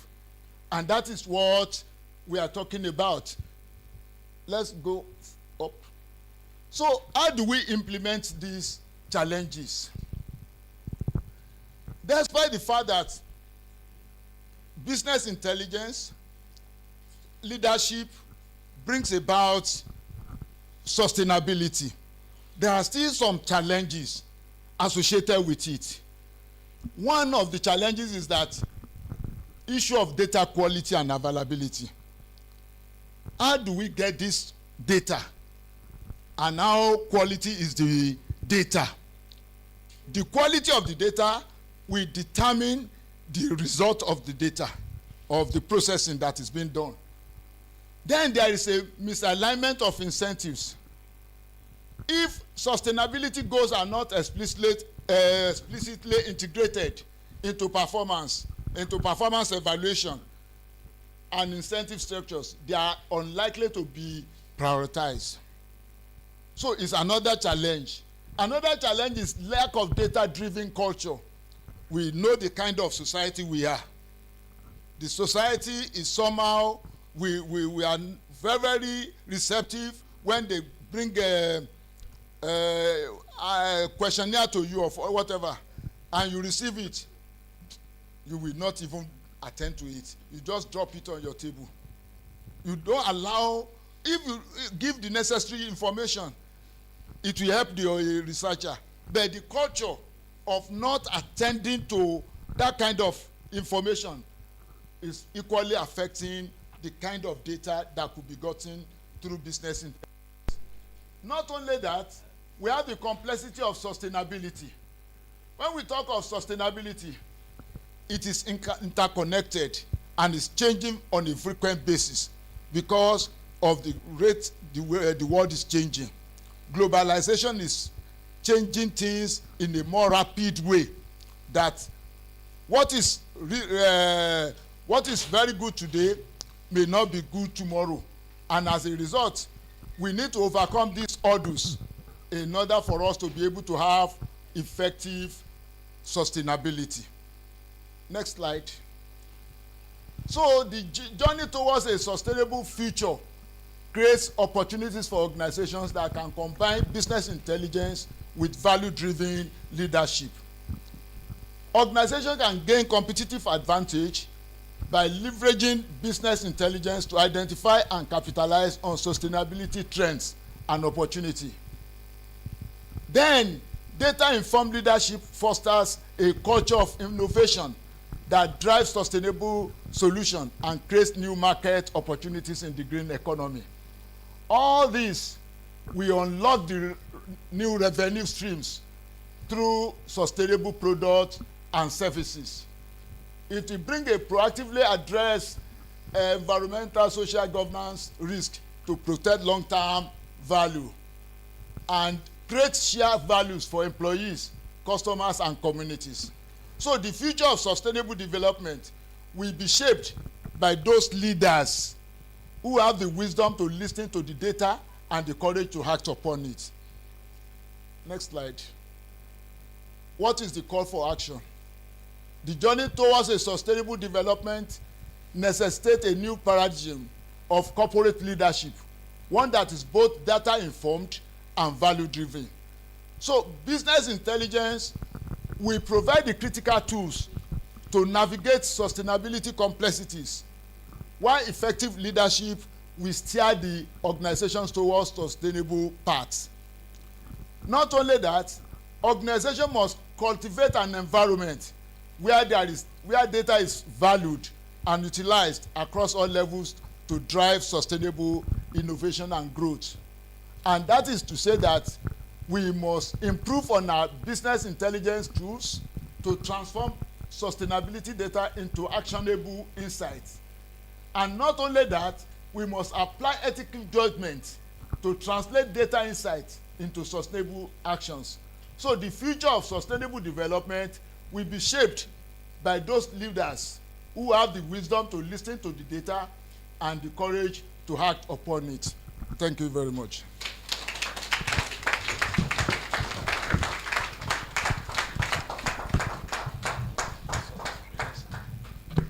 There's a round of applause for Prof again. Thank you. Thank you very much. You will agree that this is a more expanded paper than the keynote, and which is actually what it's supposed to be. All right. So thank you, Prof, for that. You've been sitting for quite some time, and there's a need for you to stretch. Okay. So let me ask you to kindly rise, so that we'll do some stretching. So rise. Just rise. Rise. Take some space around you. So we try to touch the sky as much as possible. So you stand on your toes and go up. So are we ready? Are we ready? At the count of 5, we do that. 5, 4, 3, 2, 1, go. So let's go up, up, up, up, up, up, as high as possible, as high as possible. Your toes up. Are you there? 5, 4, 3, 2, 1. Let's come down gently, gently, gently. So your hands on your waist. You put your hands on your waist. All right, so let's see how much you can look back as much as possible without your waist turning with you. So let's do that. Can we go? So let's do that. Hold it. 5, 4, 3, 2, 1. Gently return. Gently return. Okay, let's take the other way around now. The other way around again for 5 seconds. 5, 4, 3, 2, 1. All right, so let's take a breathing exercise for about 10 seconds. Breathing exercise. Everyone, are we ready? At the count of 5. 1, 2, 3, 4, 5. Breathe in. 9, 8, 7, 6, 5, 4, 3, 2, 1. Thank you. A round of applause for yourself. Thank you. You can have your seats now. Thank you. All right, we go into the last presentation for today.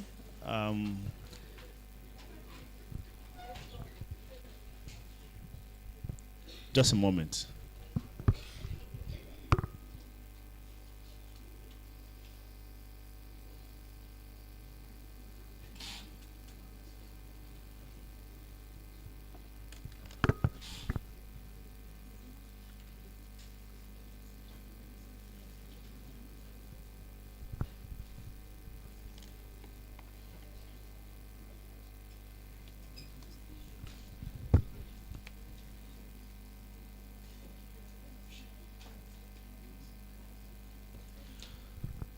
All right. Thank you. At inception, we said that this conference is not just the traditional, where the academia will only come and interact and present papers and theory, but it will be a blend of academics and practice.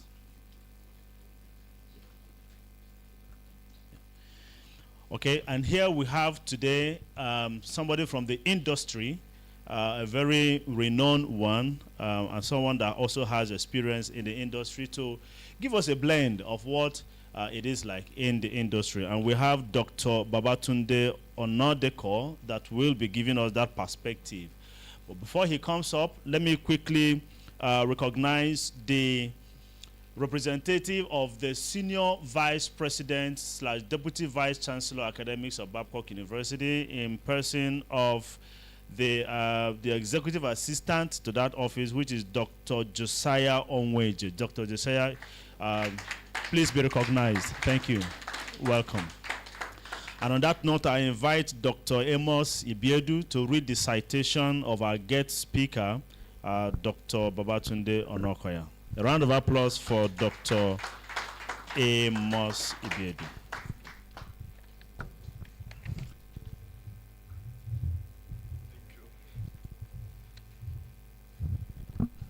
Good afternoon, ladies and gentlemen. Citation of Dr. Babatunde Babashola Onadeko. Please stand and remain standing, my friend. You know, we were mates during our PhD program. Yes. And I'm lucky to report to you that during that program, I conspired with one of our fellow students, yes, to go and see Professor Asikhia to be our supervisor. So we selected him as our supervisor, the other way around. So we are very happy to have you here, Prof, today. God bless you, sir. Citation of Dr. Babatunde Babashola Onadeko. Dr. Babatunde Onadeko is a chartered banker with 30 years of experience in retail and commercial banking. He started his banking career at Wema Bank Limited, now Wema Bank PLC, and later joined First City Monument Bank, FCMB, where he pioneered new branches and rose to become the Southwest Zonal Head. He provided leadership for business development managers across the branches in Ogun, Ondo, Osun, and Ekiti states until 2019 when he retired from the bank. He graduated with Bachelor of Science degree, BSc Banking and Finance, second class upper division, and Master of Business Administration, MBA, both from the then Ogun State University, now Olabisi Onabanjo University. He bagged Master of Science degree, MSc Finance, and in 2018, graduated with a doctoral degree, PhD Business Administration from Babcock University. Dr. Onadeko is a fellow of the Enterprise Risk Management Professionals, the foremost professional body for risk management practice in Nigeria, where he was appointed as the chairman of the Public Sector Committee. He is also a fellow of the Chartered Institute of Bankers of Nigeria, FCIB, where he served as a member of the Capacity Building and Certification Committee 2020 to 2024, and was appointed to serve as a member of the Business and Government Relations Committee 2024 to 2026. He is an associate member of the Institute of Directors. An alumnus of the London School of Business and Finance, Dr. Babatunde Onadeko is a non-executive director on the board of Veritas Greenville's Pension, one of the top pension funds administrators in Nigeria, and the chairman board and control committee. He is the chief of staff to the former governor of Ogun State and senator of the Federal Republic, representing Ogun East Senatorial District at the 10th National Assembly, and the chairman, Senate Committee on Navy, His Excellency the Senator Otumba Engineer Benga Daniels. Ladies and gentlemen, Dr. Babatunde Onadeko is happily married. Thank you as you listen to Dr. Onatunde.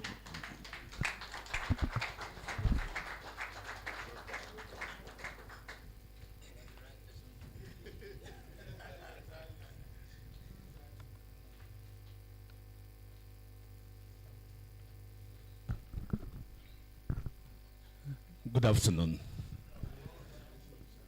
While I'm going to stand on the existing protocol, it will be a disservice if I do not recognize those that runs this great Babcock University. And I'm starting from the president and the vice chancellor, Professor Ademola Estayo.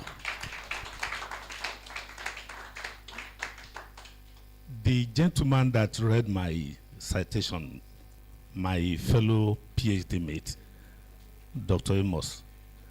Yes, tried as much as possible to have Professor Asikhia to supervise us, but it didn't work for me. So I was supervised by Professor Johnson Eguake, whom I also admire so much. And of course, the Department of Business Administration and Marketing, under the able leadership of Professor Binuyo, and of course the powerful people there, Professor Adefulu and Dr. Makinde, and the host of other faculty members. I greet everyone. Babcock University is my home, and I am proud to be a product of this university.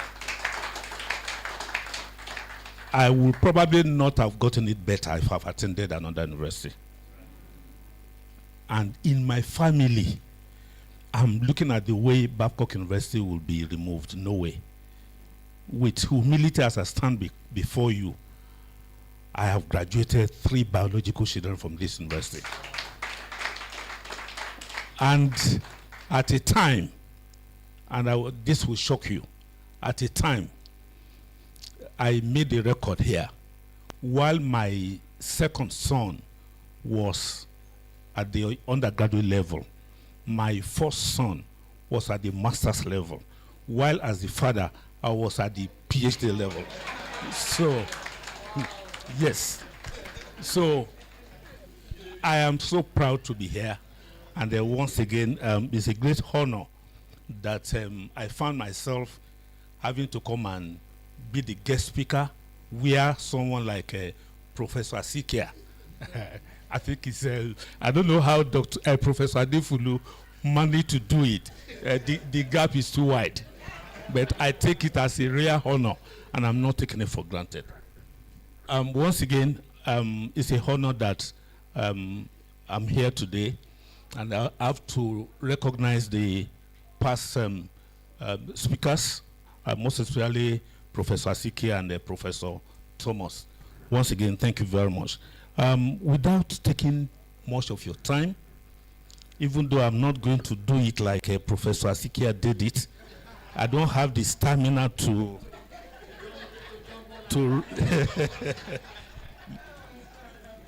well, as you have heard, yes, as you have heard, I'm not coming from the academic department. Environment.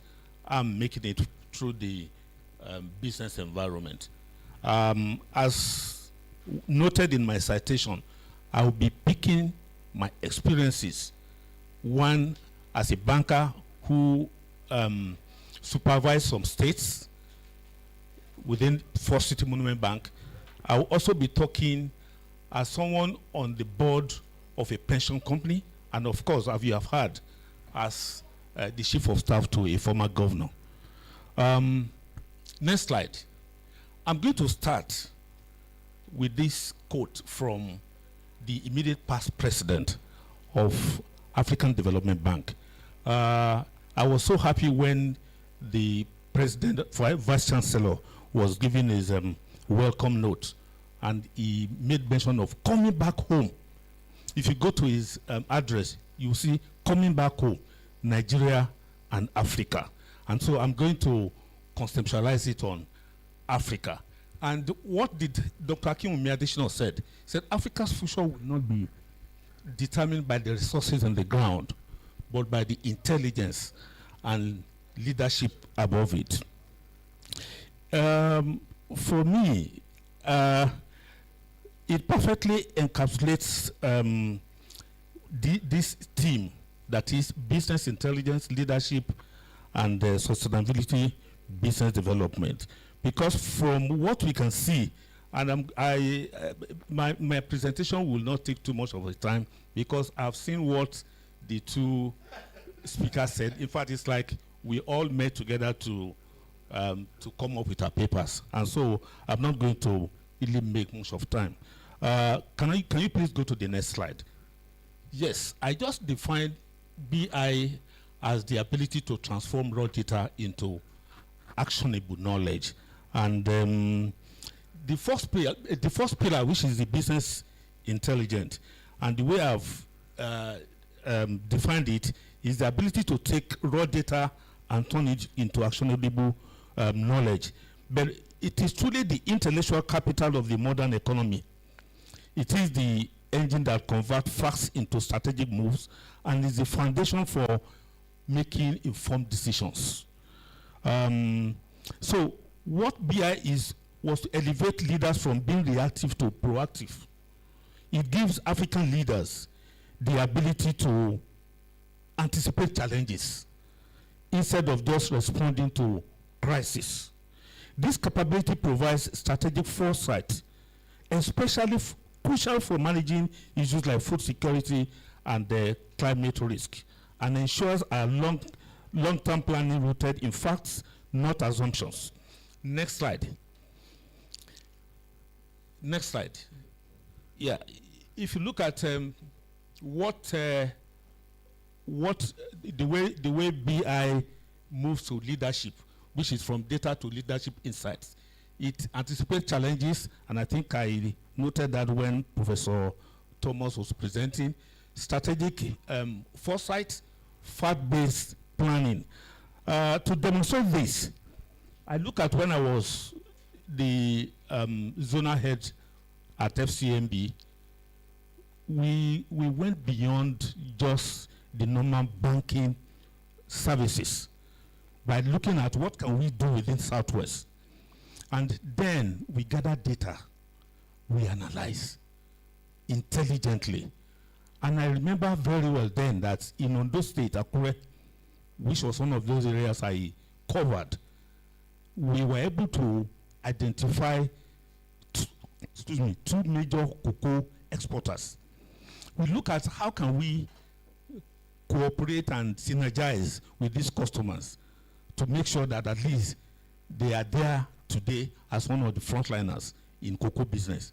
And I tell you, if you mention the top 5 cocoa business people in Nigeria today, 2 of these people I'm talking about are from Ondo State, Akure. This is strategic foresight, and then we put it on as a fact-based planning for us, and it was something that we went through. I would also want to share this with you. When His Excellency, the former governor of Ogun State, Otumba Engineer Gbenga Daniel, appointed me as his chief of staff, it was then the time he was planning for this senatorial race. I was part of those people that put up the strategic plan for him. And I now said, Your Excellency, how are we going to win this senatorial seats? We went out to gather data. That is business intelligence. We went around the 103 wards in Ogun East. It was something I never experienced. We gathered data of those voting population, and we dissected. We look at how can we strategize, and of course, the second triangle stand there, which is the leadership, which we provided all the team members that were then in that campaign trail. We put on what we call leadership. We ran through, and to the glory of God, that 2023, the result was overwhelming. It was, His Excellency was able to gather 115,000 votes, which was unprecedented. It was the highest votes so far. But if you narrow it down to the theme of this conference, you will agree with me that business intelligence, leadership, and sustainable development is at work. And that is why, even right now, while I am not here to come and sell Otumba Gbenga Daniel for 2027, I assure you that with what we are putting in place, is most likely to come back. Next slide. Yeah. Next slide, because I don't really want to take much of time. Now, still on leadership, I'm looking at it from the ethical compass of progress. And I said intelligence without leadership is directionless.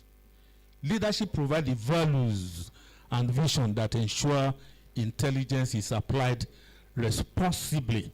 I think I have to take a quote. Please, next slide. This happens to be someone that we all know, the first president of the democratic South Africa, if I'm correct. And he said, a good heart and a good heart are always a formidable combination. There is no way you can separate business intelligence from leadership. You have to combine it to be able to get something that will take you on the route to sustainable development. Next slide. Yes, leadership in the age of intelligence. I put it here that for leadership to be very active in this, leadership have to be curious and adaptive, vision and evidence, and of course, resilient institutions. African leader of tomorrow must be very, very curious, must be very adaptive, and data literate. And I repeat, data literate. It's one thing you want to just go all out there to gather data, but do you know what to do with the data? If you are not data literate, you are just hearing or singing that song, data gathering. The leadership of tomorrow must be intelligent leadership that combines vision with verifiable evidence. I've seen all these key words coming out from the two speakers, and that is why I said probably it was like we came together to form. And for resilient institutions, leadership of tomorrow must be able to build institutions that are transparent, accountable, and resilient. Next slide. I still take leadership a step forward, and I said the ethical compass to gauge what leadership is all about. And leadership is about balancing shareholder value with ethical responsibility. If you listen very well to Professor Asikhia, he was emphasizing on the expectation of the shareholders. Growth drive. Ethical compass in leadership builds a culture of integrity, balances profit with responsibility. Again, Professor Asikhia and Professor Thomas emphasize on balances profit with responsibility. And of course, within this environment, the academic role, what is expected, our lecturers' role is, it serves as incubators for ethical stewardship. That is, you are training the leaders tomorrow, training transformative leaders tomorrow. And so, leadership here is the way we are sounding it. We cannot continue, but just continue to tell us that leadership is a very key among the three as a triple stand of the team. Next slide. Now here I move straight to Sustainable Development 2030, and I put it as a universal blueprint for achieving a more sustainable future for 2030. This logo, it encompasses about 17 icons that are interconnected and representing different issues. And what are these issues or goals? Sorry, let me refer them as goals. What are the goals?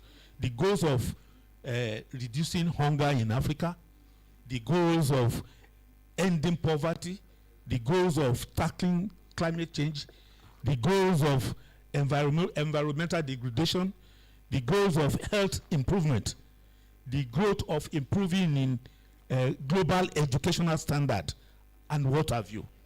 And so, next slide. So, sustainable development, and I said the future focus imperative. What is it all about? Balance, sustainability, and is equal, giving us balancing growth with social and environmental equity. The goals, African sustainability goals, energy access, food security, climate resilience, education. And alignment requires leadership that aligns policy profit, and purpose. Now, as the final pillar of this, our team, I said our future focus imperative, sustainability measures balancing growth with social and environmental equity. Africa's specific goals include securing energy access, food security, and climate resilience. This requires leadership that aligns policy, profit, and purpose. Now, for this, we look at it again from these three angles, from corporate view. And I said sustainability in pensions means building long-term value and trust. I'm, with humility again, a non-executive director on the board of Veritas Glanvis. And when you look at it, pensions, for those of us that are not yet in the working class, we may not appreciate what pension is all about. But for those that are already there, pension is like your life savings that must not be toyed with. So while sitting on that board, I appreciate what sustainability development is, or what sustainability development within the context of pension is all about. And we look at it again from the governance view. I said sustainability in public service depends on inclusive policies that empower people, drive enterprise, and protect the environment. And of course, from this, our confinement of the academic environment, it plays a key role, teaching sustainability across disciplines and exploring how Africa can balance growth with responsibility. Next slide. And so, intelligence, sustainability, leadership. I came up here to draw up the 3 C's. And what are the 3 C's? Intelligence provides clarity. That is the first C here. Leadership provides the character. That is the second C here. And of course, the third C, sustainability. And what is sustainability? It's continuity. So these are the 3 C's that I was able to come up with in this, our team. Next slide. And so, what's the pathway forward? For us to be able to move very well in this part of the continent and as Africa, we need to invest in BI for social and analytical skills. We need to integrate sustainability indicators into corporate and national dashboards. And I think it was Professor Thomas that also mentioned that. Foster data sharing partnership across sectors, whether you are in education sector, you are in housing, you are in whatever the sector, we need to come up on how to share or have partnerships on business intelligence data sharing system, and embed data ethics and governance in leadership development. Next slide. So, the future of intelligent leadership, the African leader tomorrow must be tech-empowered, purpose-driven, globally aware. BI and AI will revolutionize public policy, business, and community development. True progress lies in data with conscience and leadership with compassion. And the question will no longer be, can Africa lead with intelligence? It is how far can we act on the the next defense by the undergraduate, if I get it right, sir, master's level, PhD levels. They need, or your university needs to bring in industry experts, and you find it here. Use decision simulations, prepare students for industry realities. Teach interdisciplinary, connect business, governance, and environment, not only limiting all the teaching within the academic environment. Train ethical leaders for tomorrow. Focus on balancing profit and social good. Investigate your data-driven impact. It does not picking the data together, but investigate the sources, analyze, and pick the best. explore ethical leadership, that is, study its impact on innovation and corruption. And of course, everybody has been talking about SDG. We need to research corporate governance and the green. These are my calls on this team to the lecturers. Next slide. And I conclude. I said, in the end, African sustainability story will not be written by chance, but by choice. The choices our leaders make, guided by intelligence, integrity, and vision. When business intelligence informs leadership decisions, and leadership is anchored on values, we create systems that endure. And the future of a sustainable Africa depends on what? Leaders who can think deeply, decide wisely, and act responsibly today. And it was on this I draw the curtain of my presentation. Thank you very much.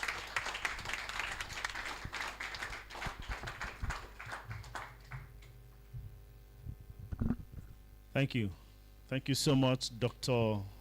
Babatunde, for bridging the gap between the what we call the town and the gown. Thank you so much for those insightful perspectives. For me, it's been quite engaging here in this room, and I'm sure that would have also been the case for you, and the time has been worth the while. I would like to appreciate all of you for being very patient, being very good students and participants. I see lots of people taking notes, and we're hoping that we're going to be enjoying the other sessions. Now we'll have a Q&A session, and it will just be for 15 minutes. 15 minutes. So we would use this time now to ask you to respond to the presentations that have been made.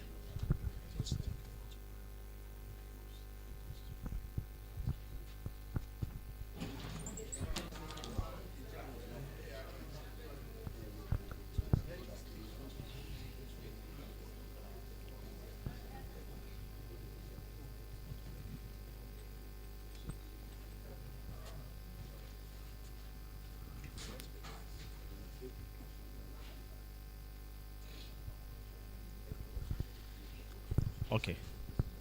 All right. A little adjustment. We will take the group photograph now because our guests are quite running short of time for other engagements. So,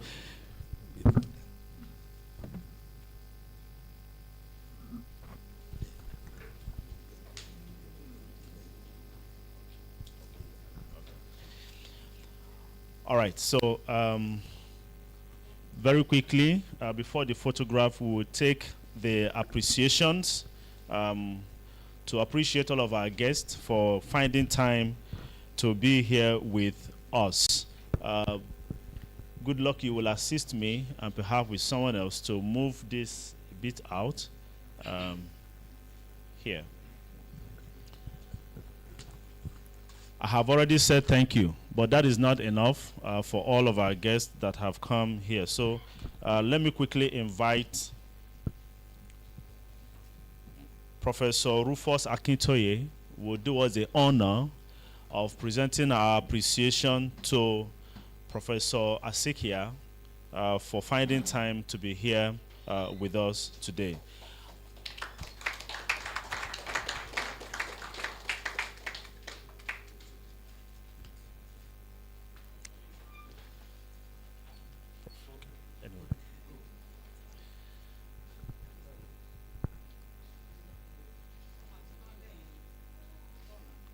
Yeah, that'll be fine. Yeah.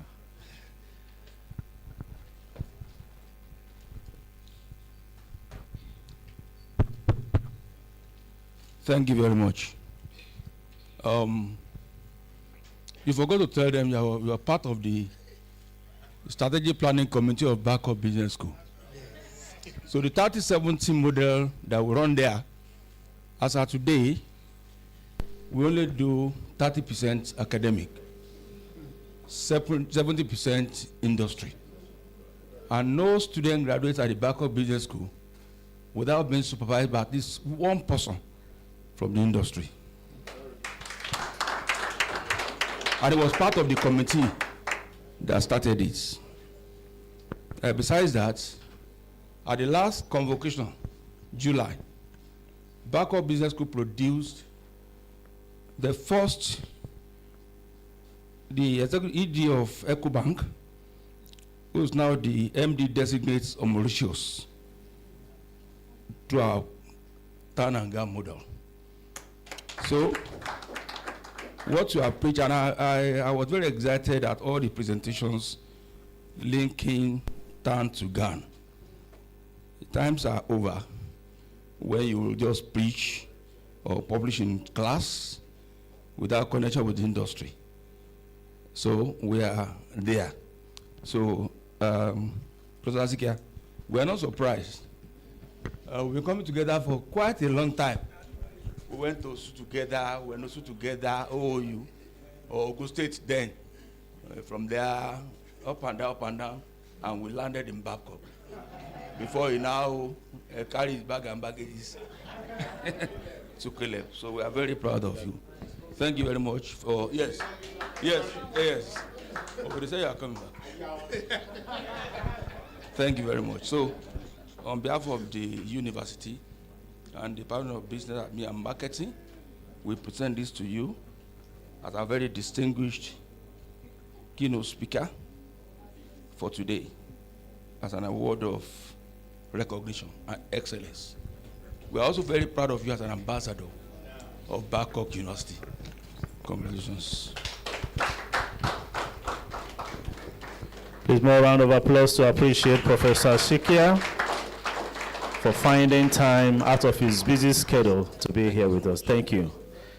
Next, we're going to be inviting Professor Binuyo to do us the honor of presenting our appreciation gift to the lead speaker, Professor Olajide Olubayo Thomas. Professor Thomas, could you please step forward to receive our little gift of appreciation?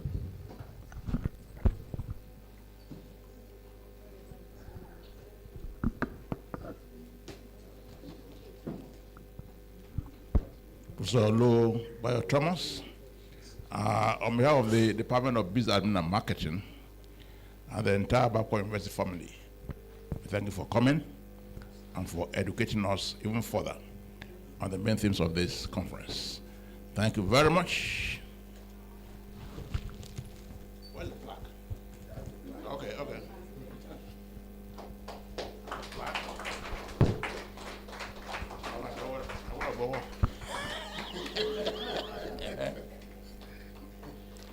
A round of applause. Thank you, Professor Thomas.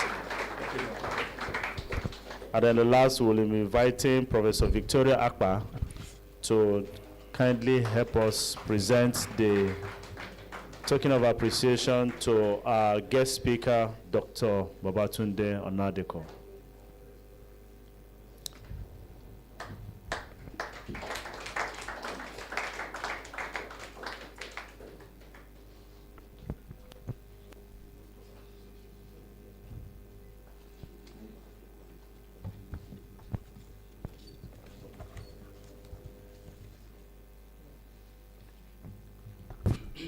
Dr. Babatunde Onadeko, welcome back home. Yes, it's our own. So thank you for honoring us today. I present this to you from the bottom of our heart, Business Administration and Marketing Department, Babcock University. Thank you for honoring our invitation.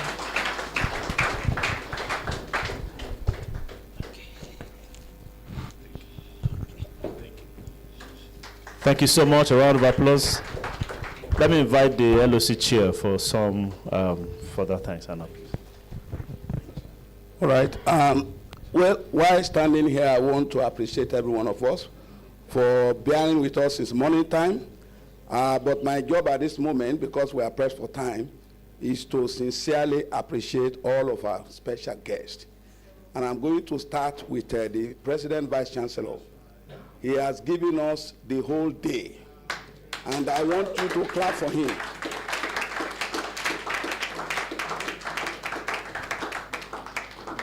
conference before he leaves. Yeah. So, well, it's just been whispered to my ear that this may be, I don't want to say the way I said it, that this is his last conference before he leaves. so he gave us his time, and then not just physically, spiritually. I remember when I sent an email to him, he responded almost immediately that physically I am going to be here. And he demonstrated that. From 10 o'clock till now, such CEO of an organization staying all the time with you. Sir, we are very grateful to you, sir. Having done that, I also want to appreciate all of our invited guests. Let me start with Professor Asikhia, my roommate. We were roommates in South Africa. It's only when the wife comes that we will not roll onto us. Then they will push me one side. But he's been a wonderful person. We worked together in the department, and then he took over my supervision when Professor Asikhia died. And I was wondering if it is anything divine. Asikhia from University of Lagos, migrating to Asikhia. So, and I said, why Asikhia all the way? But he changed the landscape, like I said, and he's a very wonderful person. So I sent him a note, and I said, you are going to be the keynote speaker for this conference. And then within the next 2 hours, I got his call. I am going to come. And that is how the matter settled. So thank you for coming. We appreciate you, and we have really enjoyed you. At the same time, I also want to express my gratitude on behalf of the department, to Professor Olubayo Timothy. The same way we called before we followed up with a written letter, he also responded that live, I am going to be here. And he's here all the way from Lagos State University. Please, let's appreciate them. So thank you for coming, sir. Well, our gentle friend here, sit down. He's an executive assistant to a senator. And if you care to be in Abuja, just hold his suit. They are the ones deciding what will happen to us. We called on him, and then we went to see him in the office. He said, we shouldn't have just called. Just call me to your office, and I'm going to, I will be here. And I know we need you to come and add value to us. And he has done that beautifully today. Thank you very much, sir, for coming. The Lord bless you and enrich you. And on this note, I want to thank every one of you that you have made today a big success.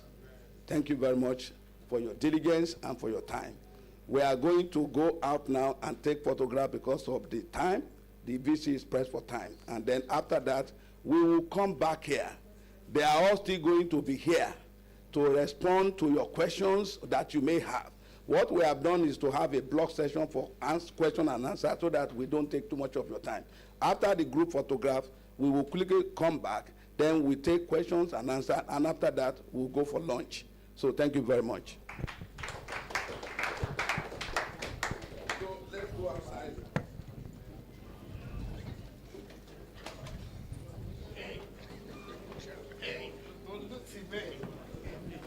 Nice to see you.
some people was passing it down. Now you love me, I go love. Now you love us, we go love. Even though you love everybody, everybody you go feel love you. From my mind to my weapon. Fuck the world with the large condom. Only time you vex up. I don't like when you hear this song. Me and you love you, Jesus. So now only love us, we love.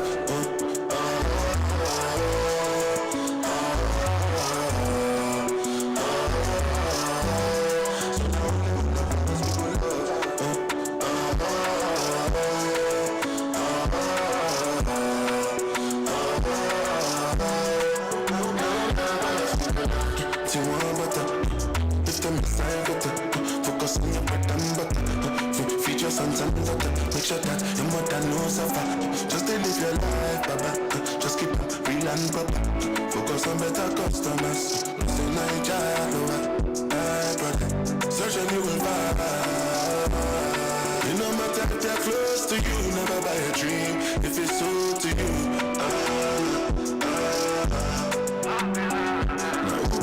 By your side if you walk out through fire. Follow you stand inside the fire. Now love me, I don't love. Now love us, we don't love. Who go believe you when the whole world is calling you a liar? Now love me, I don't love. Now love us, we don't love.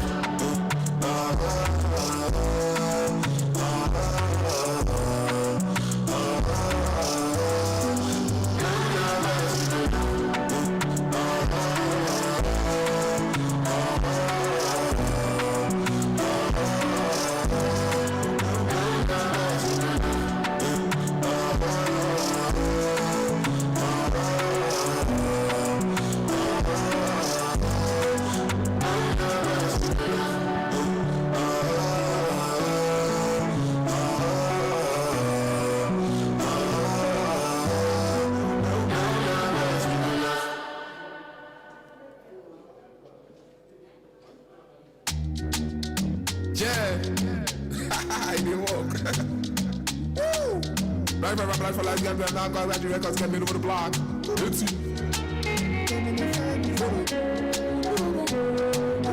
Shaz.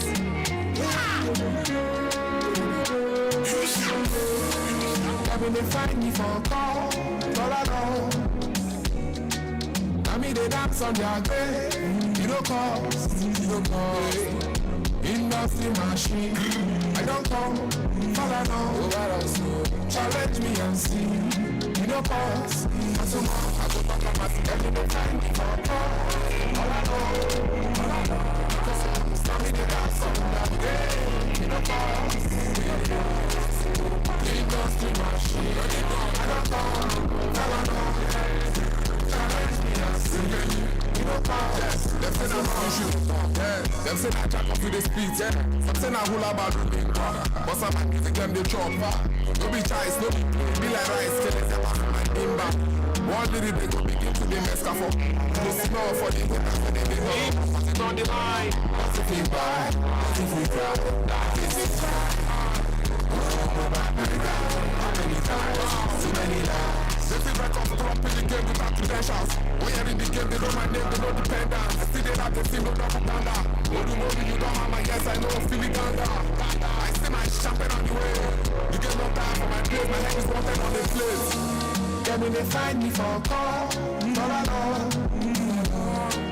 I mean, they dance on their grave. You don't cause. Industry machine. I don't come, all I know. Challenge me and see. You don't pass. And tomorrow, yeah, when they find me for a call, all I know. I mean, they dance on their grave. You don't cause. Industry machine. I don't come, all I know. Challenge me and see.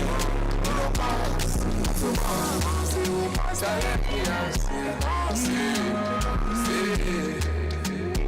They don't come, they don't see.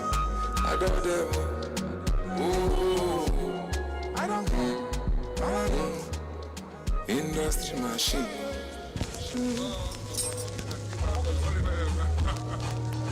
Hey. I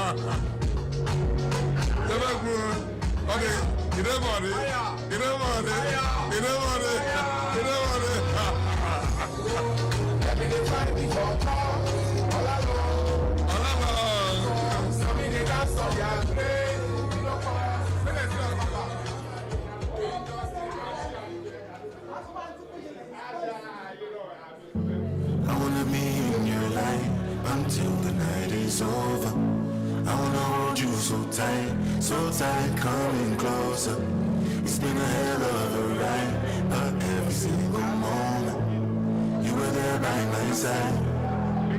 Whenever I'm broken, you make me feel whole. Whenever I'm lonely, you're there for my soul.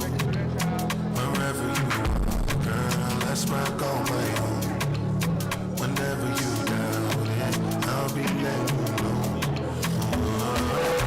I want to be dancing with you forever. You see through the storm, take me as I am. It's magic every time that we're together. I make I just love you, hold you for my hand, hold you for my hand, hold you for my hand. Hold you for my hand. Over and over again, yeah, my love is blind today. Feels like time is frozen and night is full of. Being alone again, every moment's golden, yeah. Feelings I've been holding in, it must be love. Whenever I'm broken, you make me feel whole. Whenever I'm lonely, you're there for my soul. Wherever you are, girl, that's where I call my own. Whenever you doubt it, I'll be letting you know. Oh, I want to be dancing with you forever. You sit through the storm and take me as I am. It's magic every time that we're together. I make her just love you and hold you for my hand. Hold you for my hand. Hold you for my hand. Hold you for my hand. Hold you for my hand. Hold you for my hand. Hold you for my hand. I wanna be in your light until the night is over. I wanna hold you so tight, coming closer. I wanna be in your light until the night is over. Until the night is over.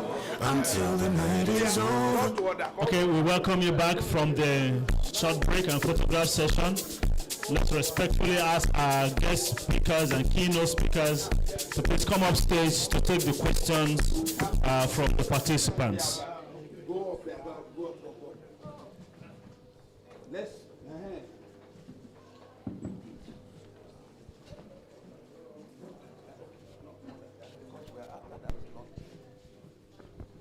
Okay, so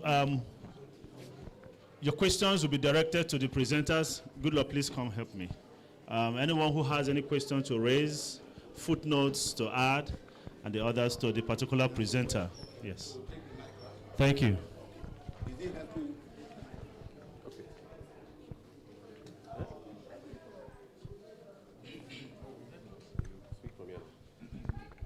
Yes, just before he comes on, we also have online participants that might wish to raise questions.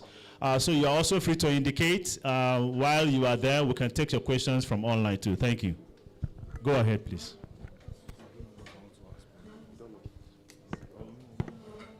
Yes, good afternoon. My name is Adekunle. So I actually have two questions, And one is for Dr. Babatunde, and one is also for Professor Olalekan. So the first question is, do you really think, okay, I'm just saying, the leaders of today, do you really think they are forward thinking? Because it's one thing to say you want to integrate technology or AI, and then infrastructures like electricity are not in place. And then the second question is, you said something about results being missing. And then you said, oh, the lecturers were like, this is how we used to do it. You have to take this procedure, and then get to the Senate, and then you get a result. So in terms of, let's say, integrating technology into education, are the lecturers especially, are they willing to accept change? Because there's a way that we're doing things, especially in Nigeria. We use papers, we use pen, like there's a way we keep our records. And in terms of integrating technology, are they willing to accept that change? Because, you know, they might not be tech savvy, let me say that. So are they willing to maybe take trainings or, you know, and they're also, I won't say they're old, but they're the older generation. So it's like, where exactly are we going to be learning how to use computer when we have been using pen and paper all my life? So yeah, those are my questions. Yeah, thank you. Sorry, can you take the first one? Okay, I said, you said something about being forward thinking. So I said, do you think the leaders of today are forward thinking? Because it's one thing to say you want to integrate AI technology into the way we do things, but our infrastructure is in place, like electricity. Do we have constant electricity to do all this? And yeah, basically, yeah. Thank you very much. Okay, thank you. We'll take all the questions and then the responses will come again. So kindly introduce yourself, your name, and the institution that you represent. Okay, good afternoon. My name is Adesina Idris. I'm a PhD candidate in Babcock University here. So my question goes to the two professors that have presented on business intelligence. And now we focus on leadership. And oftentimes I've noticed in Nigeria, the leaders can have the skills and expertise and data-driven, analytical skills to make decisions. But the people that implement it are not as skillful as those leaders. So there's a gap between the strategy formulation and the implementation. How do we bridge that gap?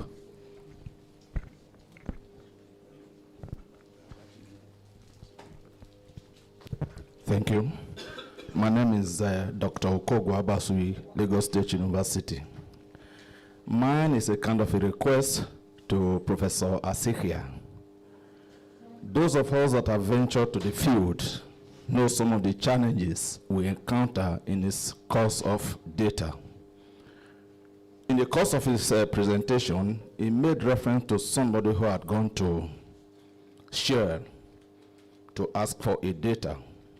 But in Nigeria of today, most industry, and Dr. Nandeko will bear me record, that if you go there for research, they will refuse you. Now, how do we get real data to work with? Now we're in the era of BI, AI, and all of that. To have the accurate knowledge that will drive the right decision, and ultimately that will usher in a better society, we need to have the right data. Sir, your position in the society, how do we make a proposal to the government of this country that they should please write or make a law that will forbid any organization from not attending to any student data? Please, it's a request if there is going to be a way in. Thank you very much.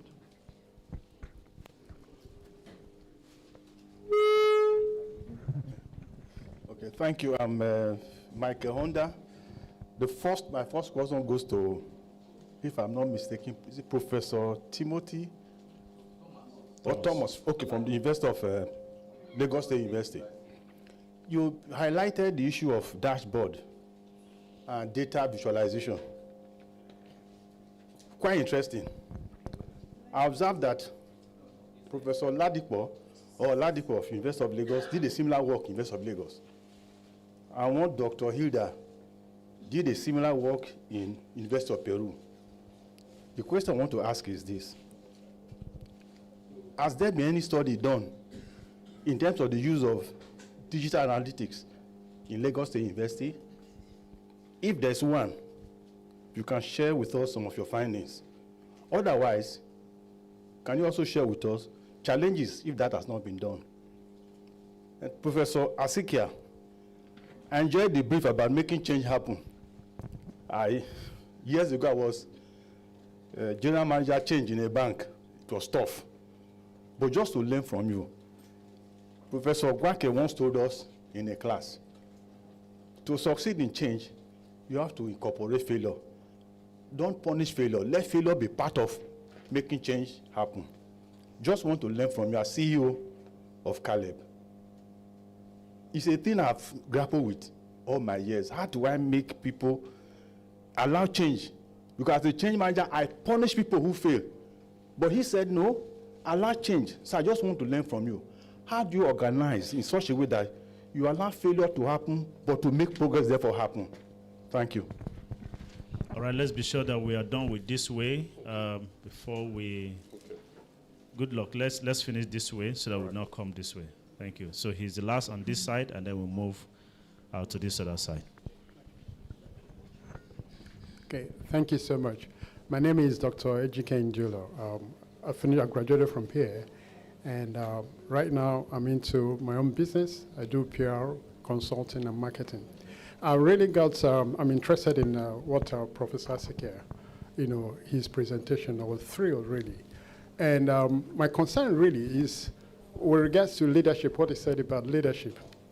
Was able to achieve so much in Caleb because he saw himself as an entrepreneur, So, and an entrepreneur, like our sentiment note, he has to tell us the distinction between an entrepreneur and a businessman. I know that entrepreneurs are innovators. You went there, you did a lot of innovation. But business people don't do those kind of innovations. They're just, what matters to them really is the profit. So the innovators and entrepreneurs, they create jobs. So how do we draw the line? And how do we have this kind of mindset? Because it's about business intelligence and leadership and sustainability that we're talking about. So how do you encourage us to have this total mindset so that we can pivot towards sustainability going forward? Thank you. Thank you. So we move this way. There's one in front here.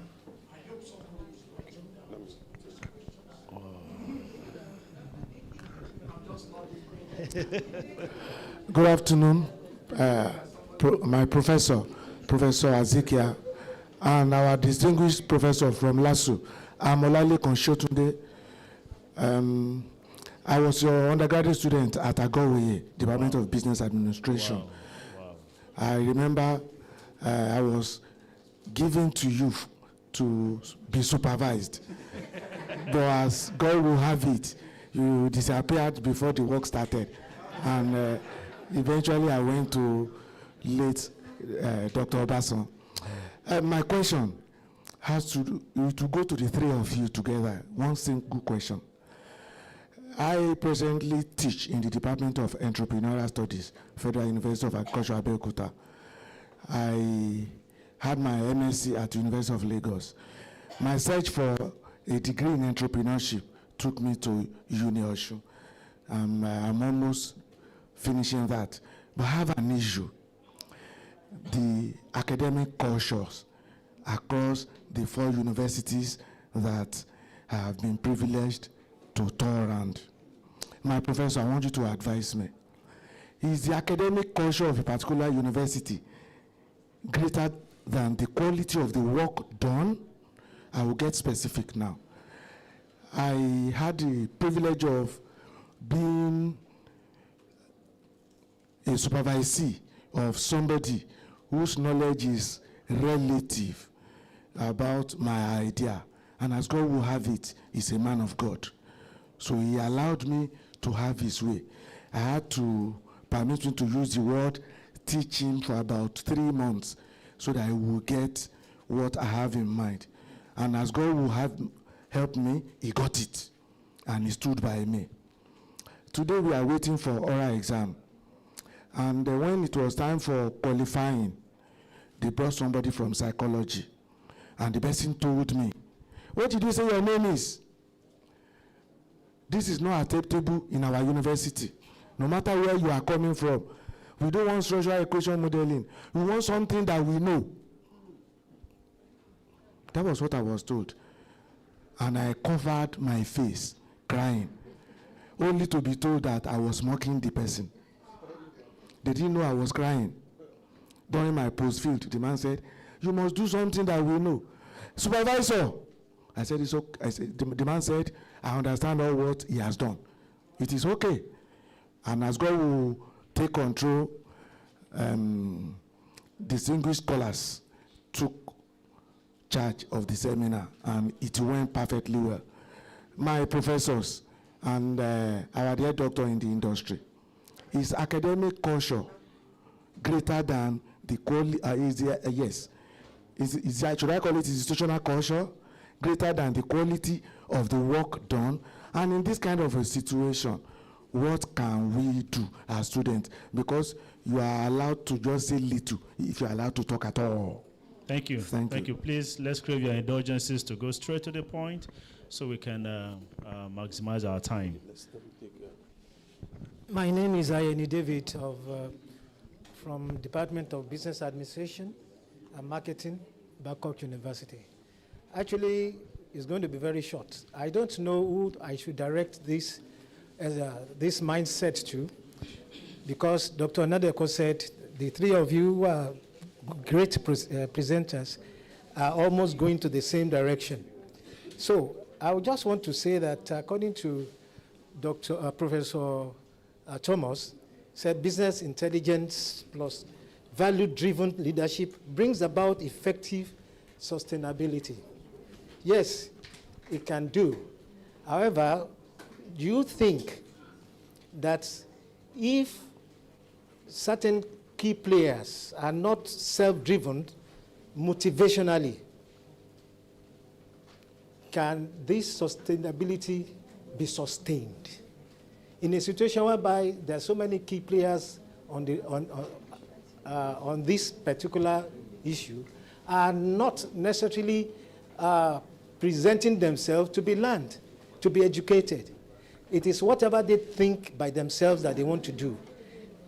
Don't we think that there should be that kind of self-driven motivation that is not pushed from any kind of external incentives or external prayer or to be forced in anyone? How can we achieve this self-driven motivation that is not pushed from outside? Thank you. Thank you. We'll take the last one. I saw a hand here. Student. All right. Yeah. All right. Thank you. Yes, sir. Thank you. Good afternoon for the opportunity. My name is Sambo Ulume, a postgraduate student from Babcock University. And my question goes primarily to Dr. Babatunde, and is on sustainability. And I think a critical aspect of sustainability is transparency and ethics.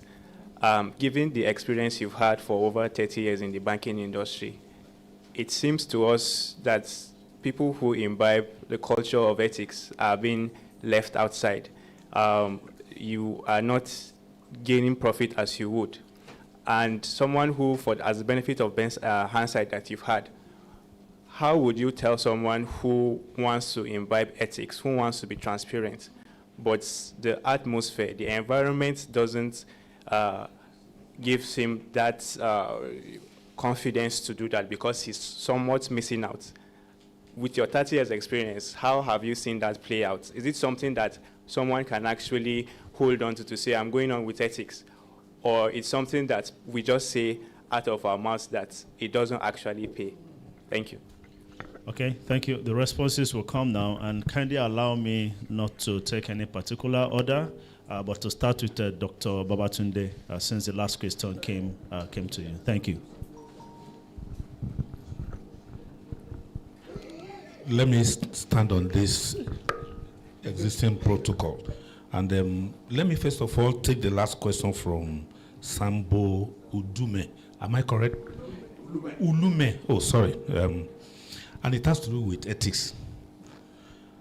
I'm going to answer your question in this way. About 4 years ago, I came to join the former governor of Ogun State as his chief of staff, the role I'm playing till this moment. I wish you understand what goes around within the political environment. It's a different ball game entirely. And that is why till today I call myself a professional in politics. when I joined His Excellency and he made me the Chief of Staff, I'm going to ethics. And I got in there. I hope politicians will not blame me if I say it's a madhouse. It's a madhouse. And of course, you can imagine how many followers or apostles that are already with His Excellency. But when he brought me in to handle certain assignments, I felt, and I'm not saying this one to play to gallery, I'm a product of Babcock University. I'm a fellow of the Chartered Institute of Bankers, and I wish you know what is the motto of CIBN. I'm a fellow of the Enterprise Risk Professionals. I'm a member of the prestigious Chartered Institute of Directors. All this before I got to that place. And so, some of those roles, which I don't want to mention, that were given to me by His Excellency, I need to bring in ethics. I need to do it, change the narrative from the way they were doing certain things within a circle. And behold, I stand here with confidence. His Excellency Otumba Gbenga Daniel, of course, being somebody that is well-versed, is an administrator, he's a businessman, understood where I was coming from and appreciated that ethics. And today, I'm enjoying his trust, I'm enjoying his confidence. It was tough bringing in that ethics into that circle. It was tough for me because it was like, where is this one coming from? Even some people came to tell him that, His Excellency, this guy is not a politician. Why are you bringing him into this mess? But I stood my ground. There are certain things I will not do. I'm sorry if I'm going to take a time. Let me just quickly say this. The man came up and asked me to handle free interest loan to the politicians that were his followers. Free interest loan. And of course, I'm a banker. I'm a fellow of the CIBN. So he felt I'm in the best position to handle it.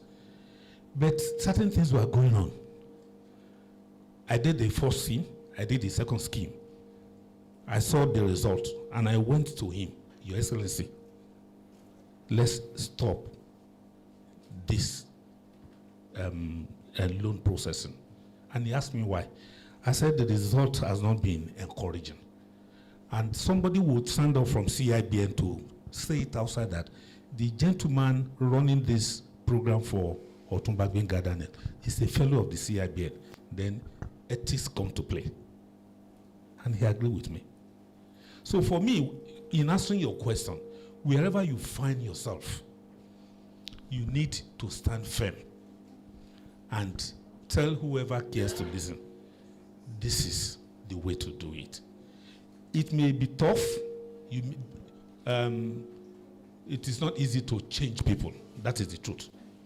But if you stand on that point of ethics, that this is the way it should be done, some people within that environment will later reason with you and will come back to agree with you. I don't know if that answers your question. Thank you very much. Akintunde, if I'm correct, somebody asked about leaders of tomorrow being forward thinking. Are you the one? Akintunde or something like that? Okay. I'm happy once again that my two very senior professors there, Professor Asikhia and Professor Thomas, all made mention of what leadership is all about. Of course, I also said something about it. And I premise mine on African leaders of tomorrow. You will agree with me that with the way things are running now, the requirements to become a leader tomorrow, not a leader of today, a leader of tomorrow, the requirements just have to be someone that is forward thinking. If you are not a forward thinking leader, I don't think you have a business being a leader. I agree with you, and I can understand where you are coming from, because this is this environment. Who is a leader?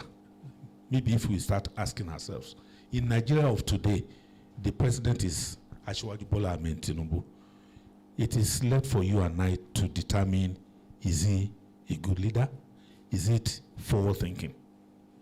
And being forward-thinking is about what results are coming in now during the leadership period of that person.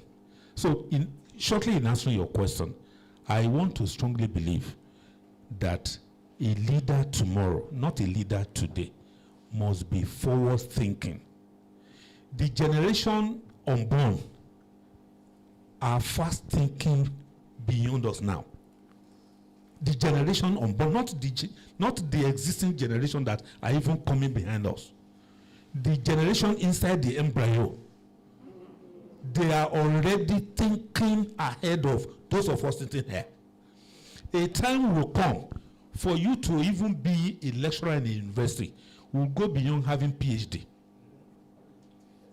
This I can attest to. Will go beyond just having PhD. Certain things will come to play. And that is why I am not surprised that a good administrator like Professor Asikhia said so many things to share his experience right now as a vice chancellor. And from what I heard of him, he's taking the university to a next level. So, and you can pick forward thinking there. So if he's not forward thinking, probably a lower level university below of a Caleb will overtake him tomorrow. So I agree with you, and we just have to continue to sing this very loud. And I hope and I pray the policies makers outside there will do the needful by making sure that certain things are put in place to make sure that choosing our leaders tomorrow, we put all these things in place and we see a forward-thinking leader being chosen. I don't know if I've answered your question. Thank you very much. Okay, thank you. Respectfully, you work with leadership in Nigeria. So I'm thinking that the communique that will be produced after this conference will also go to government, perhaps through you, sir. You know, and for you to know that my 2 ears are here. Someone said something about going outside to request for data and not being attended to. Somebody said it somewhere. Yeah. Okay. Yes. I've already noted it here. I said a bill on data generation, exploration, and what have you. And I'm going to sell this to my principal. That, sir, of course, as I speak with you, he is aware that I'm here right now. By the time I get back home, I'm going to tell him, sir, I'm selling a bill for you. He needs bill to push at the Red Chamber. So I'll tell him that I came back from this conference. This is a bill on data. Can you let us sit down on it and push? Right. Thank you very much. Thank you.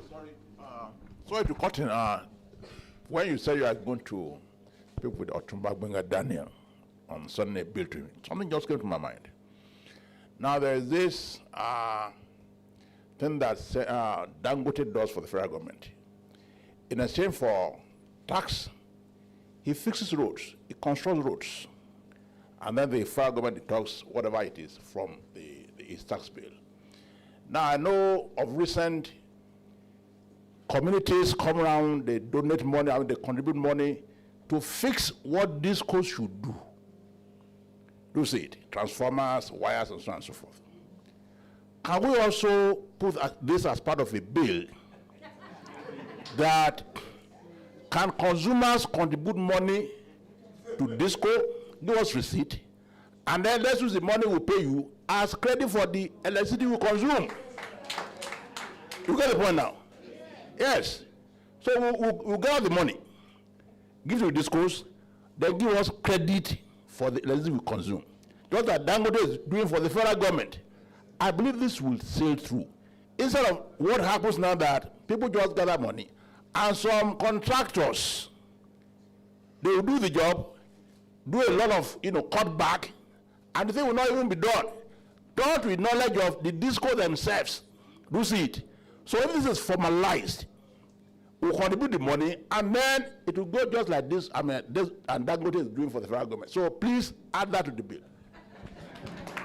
Okay, thank you. So LOC, please take note of the comments. So it forms part of the communique that will inform policy at the end of the. We'll now move to Prof. Asikhia. Oh, okay. He said he should speak before this. Oh, okay. It's fine. Thank you so much. Let me just say one thing behind that proposition.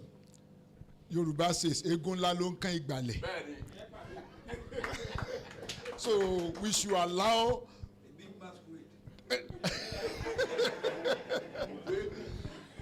Egunla to kind of this place. Yeah, let me just attend to the question raised by my scholar there that it was is there any difference between university culture and these things? Sincerely yours, there's no organization that doesn't have its own culture. And when something is happening and is contrary to your expectation, you need to tread it and bring ethics into play. Do you understand me?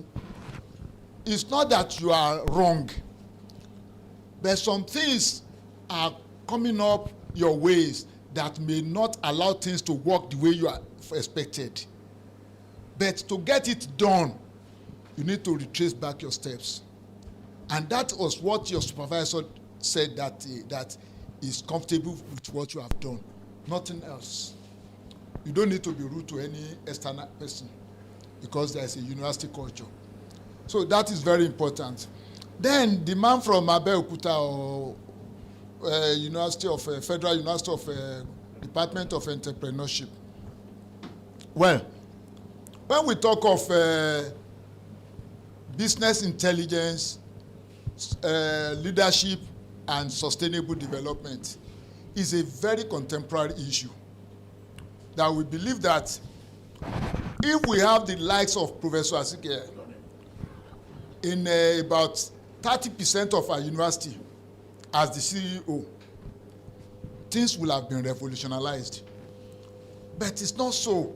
And that is to tell you that it's ongoing process that will take some time to come into play. We need to bring a kind of engineering this thing to come into play. And that is the essence of this kind of forum that we are into, whereby we need to educate ourselves of the need for a good leadership that will translate information into sustainable development. And you will recall, I told you not all leadership theories or styles can bring about sustainable development. We are able to identify, according to the literature, 2 that are very relevant that can bring about sustainable development. And these are transformative leadership style and servant leadership style.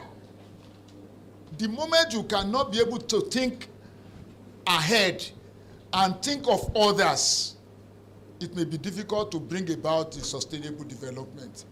And that is why this thing is ongoing. We are just, even though it's a decade or so old now, it's still relatively new because of people's resistance to change. You all know that people are very resistant to change. And when you are bringing in new ideas, they will consider their personal self first as what will this thing bring to me, or what is the disadvantage this thing is bringing onto me, and they want to defend their interest first. And that is what is happening now. When you go to so many organizations, you discover that the chief executive officer is always interested in what he will benefit, how he will benefit it. And as a result of that, he doesn't want to know what will come forth next 2, 3, 5 years. It's not his problem. He will tell you that whoever comes will solve that problem. So we are trying to change the scenario, the way we are doing things, and that is the essence of this kind of forum. So it's an ongoing issue that we need to be a bit patient with before we can get the expected result. By the time we are able to get the 40% of Professor Asikhia in university, 40% of his type in the industry, 40% in the political scene, then things will change. Why am I saying, confessionally, 40% is the pass mark. I said confessionally, even though we are changing it. So if we can even start from somewhere, we actually get the expected results. So we need to be patient with the issue. Then somebody talk about a dashboard. It's a tool of business intelligence. It's one of the tools that business intelligence uses to get drive home its point. And as such, it has not been properly adopted. But people are still understuding it. The literature made us to realize that all these things are things that people are so they are just looking at it suspiciously. If I do it, what will be the outcome? If I don't do it, what will be the outcome? And because they are skeptical about it, they have not totally embraced it. And by the time we are getting the necessary awareness and we are able to embrace the expected things, especially the tools of business intelligence, I think that things will change. Thank you very much. Thank you. Okay, before Prof comes, there are 2 questions from online participants. Probably we need to know this. So number 1 is, how do we meet with the global standard of sustainable business development when our educational curriculum is outdated? Okay. And then the second is, how do we bring in industry professionals? And okay, so it's already captured. Thank you. Thank you so much, sir. Thank you so much. I want you to please celebrate for me all these organizers led by Professor Adesoga Adefulu and the HOD of the department, Professor Binuyo. Yes, and I celebrate Dr. Olalekan for all those answers, and my professor here. Thank you so much. Yes, I'm not going to go into what they have said. They have said so well. The only thing that I'm going to bring to you from Cambridge University is the fact that transformational leadership or transformative leadership, it's not possible in all situations. There are some people who, if you don't use coercive leadership on them, they will not change. I needed to quickly draw that note before I go to other questions. You know why? We agree at the training that there are different types of people in organization. And if some of them have already escaped into the position of leadership, okay, they must have taught their followers the wrong way. So you are now having a whole lot of people whose psychic cannot be easily trained. I don't know. Do you get what I'm saying?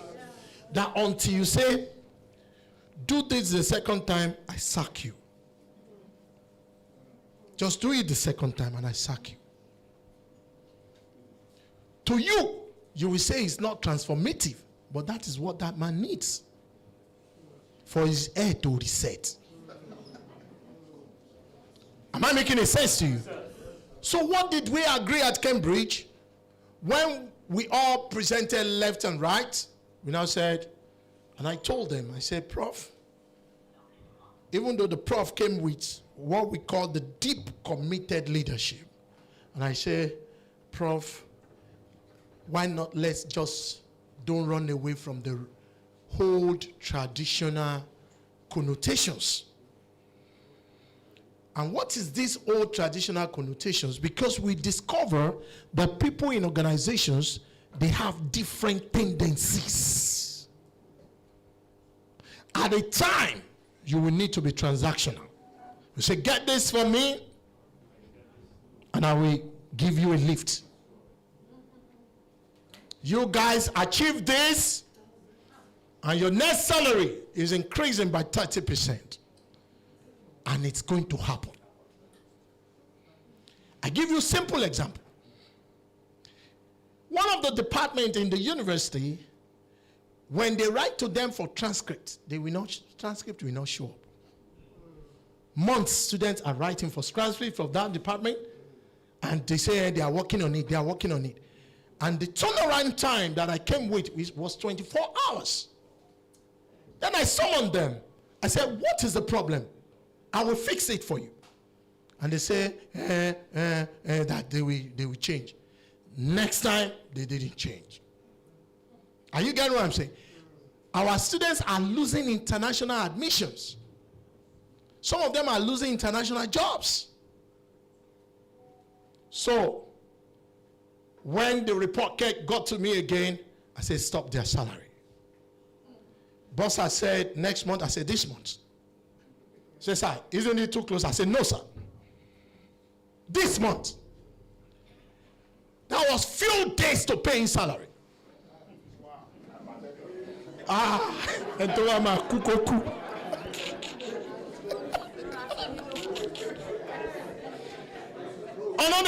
Do you know that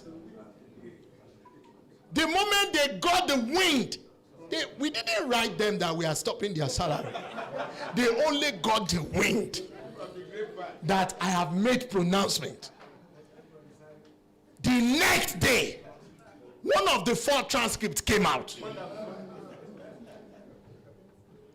By the time it was 2 days to payment of the salary, another 2 came out. So they came to me and said, sir, but now we have, there is only remaining 2. I said, this stoppage of salary will go.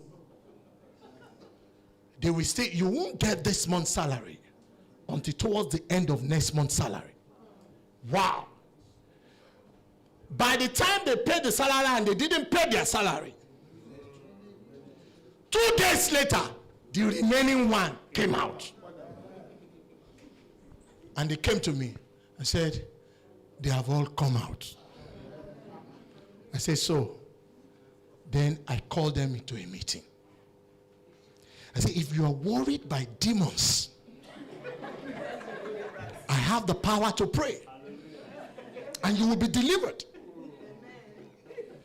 If you have done it for past administration, this is a VC that is not campaigning for second term. I will hurt you. I will make my mark. I will get my outcome. I will move away.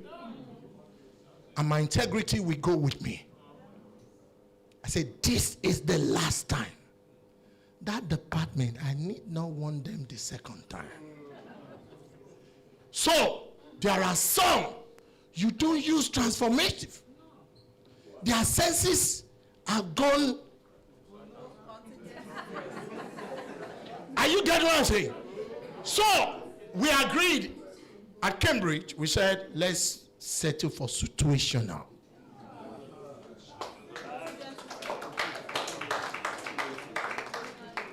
Because we found out that some people, you don't need to pinch them before they obey. They just need to see your body language. They are obeying. But some, until you mention it, until you drum it, until you bite them, they won't move. The same department, okay, when it was time for me, when I found out that one of them has not been promoted for so long before I came, I went and presented a case before the visitor of the university. I said, this lady must be promoted. The same department. So they can't place it. I said, she has added so much value. She has taught, but she hadn't gotten enough paper. Each time that she's getting close, something will happen. A government will come and push something forward. I said, please. He said, hey, but I said, please, I need promotion. And I needed to defend it at different level. And I got a promotion. The same department. Are you following what I'm saying? So, situational leadership. So if they are talking about me and they say, Professor Asikhia is strict, she will say, he's not strict, he's good. He's emotional.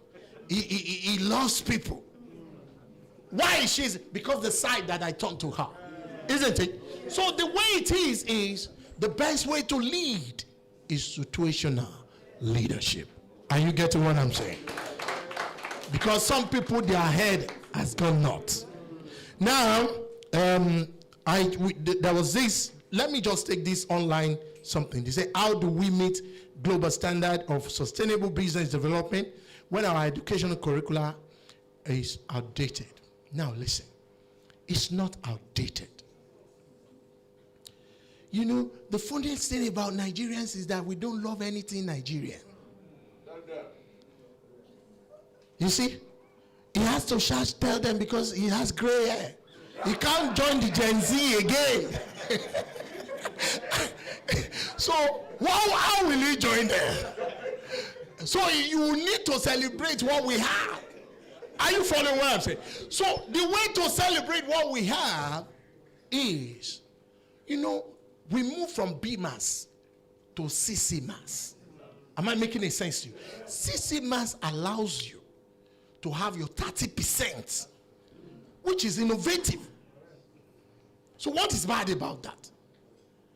The 70%, those who wrote it, okay, even though I agree that those people who wrote it for even NUC, some of them are very old professors. But you see, this one that we have, they are good enough. It is what we make of it. Look, there are some titles or topics in some of the subjects or courses that shouldn't be taken by professors.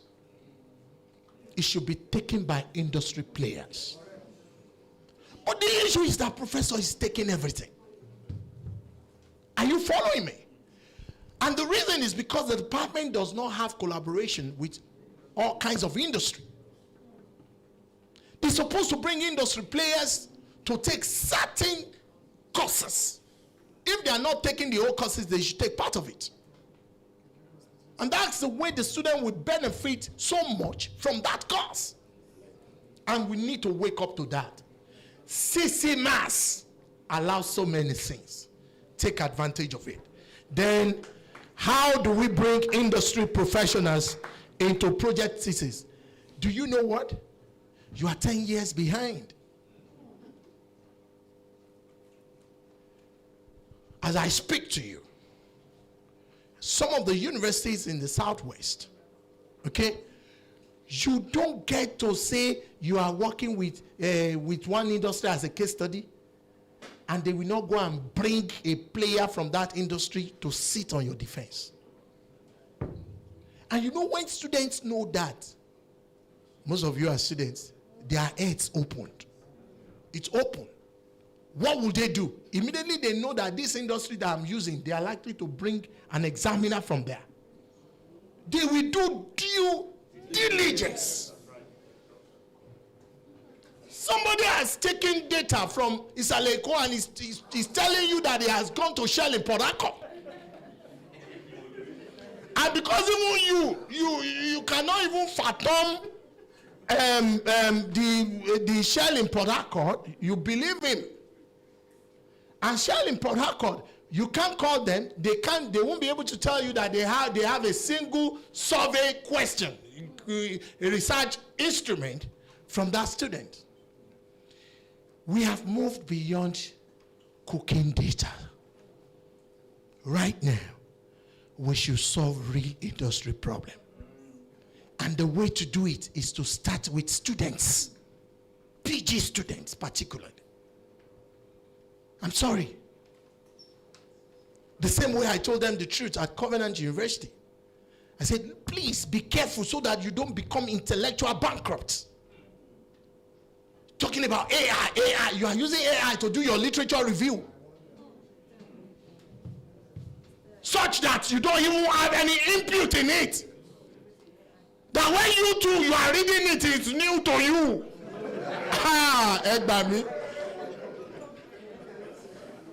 Are you getting what I'm saying? So please, let us change. From the undergraduate to the postgraduate, let us have industry players as part of our examiners. Let us also have them as part of supervisors. Are you getting what I'm saying? Let it be a team of supervisors. I didn't singly supervise the 95 graduates. I was just a co-supervisor in some of them.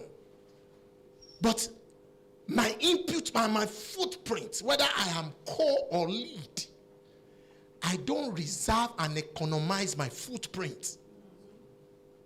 And that's why whether I'm co or lead, I'm working. So the truth of the matter is that if you have industry players and you know how to corner them and say, what we want to do is, we just want you to check some of these things.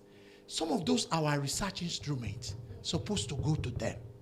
Do our students normally write that they gave it to them? It's a lie.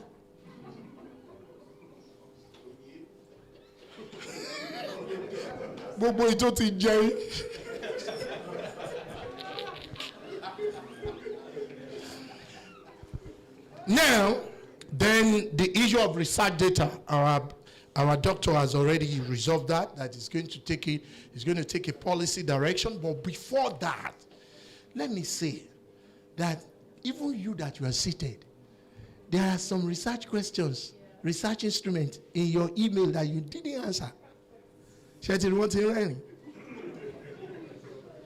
didn't answer them. Can you imagine? And yet you are saying somebody is not giving you data. Who will give you? Go and check those that are industry players today. A lot of them went through our hands. They were one student. And they knew the importance of data. And yet, go and check them. They will not allow research instruments to be filled by their company. It's a matter of culture, values. We need to sign undertaking. We need to sign an agreement as a body of knowledge players that look, when we get out there, we will defend research. When you don't defend research, how will people, because the people you are talking about today, they are not the Ebola, they are not the Colade of 70-something or 80-something that has died of Cadbury. Are you getting what I'm saying? No. They are these ones that finished their PhD 10 years ago. They are the MD CEOs now. And yet, ask whether they allow their companies to be used as case studies. So it's a culture. And I don't believe that it's only policy that will change it. Because policy that comes out without punishment for deterrent, are you getting what I'm saying? Is a societal policy. Anybody will flout it and nothing will happen. He say, hey, but they pass it at the House of Assembly that you people should give us data. Say, go and meet House of Assembly to come and meet you. But do you know? But if we push it as a form of value diffusion, allowing this value of embracing research data to diffuse into every facet of higher institutions and every facet of industry, you will find out that we will now have a generation who believes in data. That is when policy works. I mean policy. So it is good. Let us push it through the way of policy, but let us also become custodian of that belief, and you will see things will change. Then entrepreneurs and leaders, there are two different things, and that's what do we see. But do you know what? The trend of management says now that there is entrepreneurial leadership. Those who don't care about risk. Those who say, I am going to govern Nestle or Cadbury, Nigeria, and I'm going to govern it like a company, like a firm. And I'm going to see myself as someone who is going to take risk, and I'm going to see myself to monitor my own particular performance from the general performance. Are you getting what I'm saying? When you begin to have leaders who are entrepreneurial in their orientation, they will achieve much. But when you have leaders who are sitting leaders who only want to achieve KPI, are you getting what I'm saying? There are many ways of achieving KPI without having performance outcome. You don't know? So you will fulfill all KPI and yet you have not performed. So we must move away from this KPI thing and look at those who are performing. You know, when we talk about high performance, when we're discussing, they said high performance is above average performance. They say, so can high performance be sustainable? They are giving you questions of 10 marks. You are always scoring 22, 21 over 10. Can you do it for 10 years? That became an issue at Cambridge. Say, can high performance team be sustainable? What can sustain them?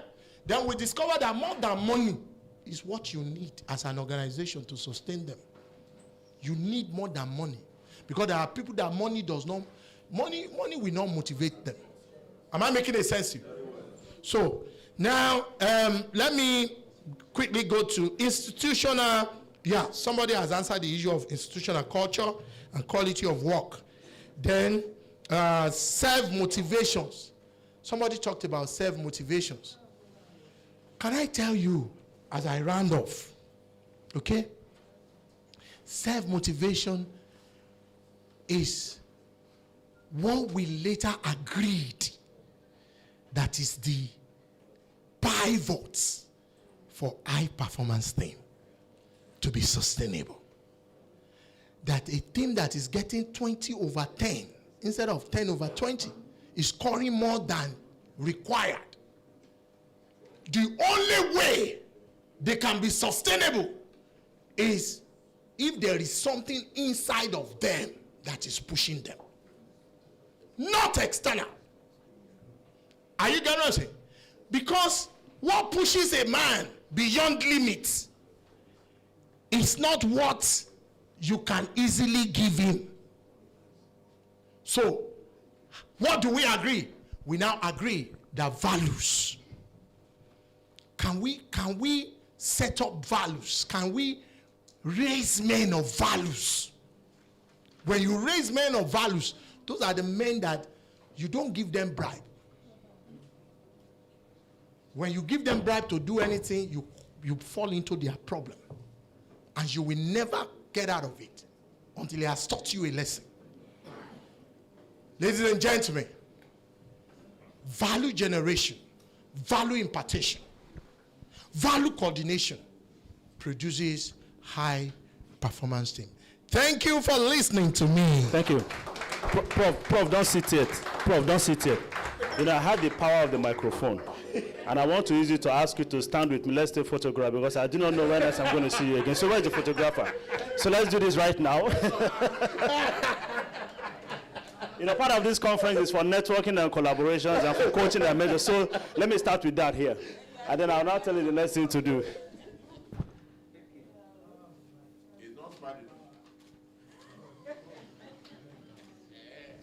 Thank you, Prof. It's an honor. And I just wish to say that this conference can end now. Let's take prayers and go home. What do you think?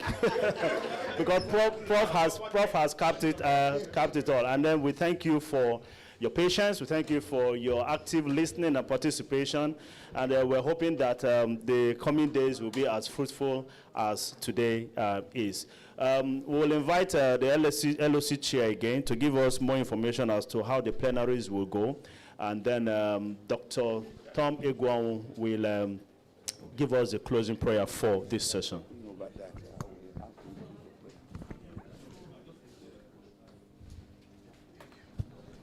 Well, it's been a long day, and we just want to be quick with time so that we still have time to go for lunch and then break into plenary session.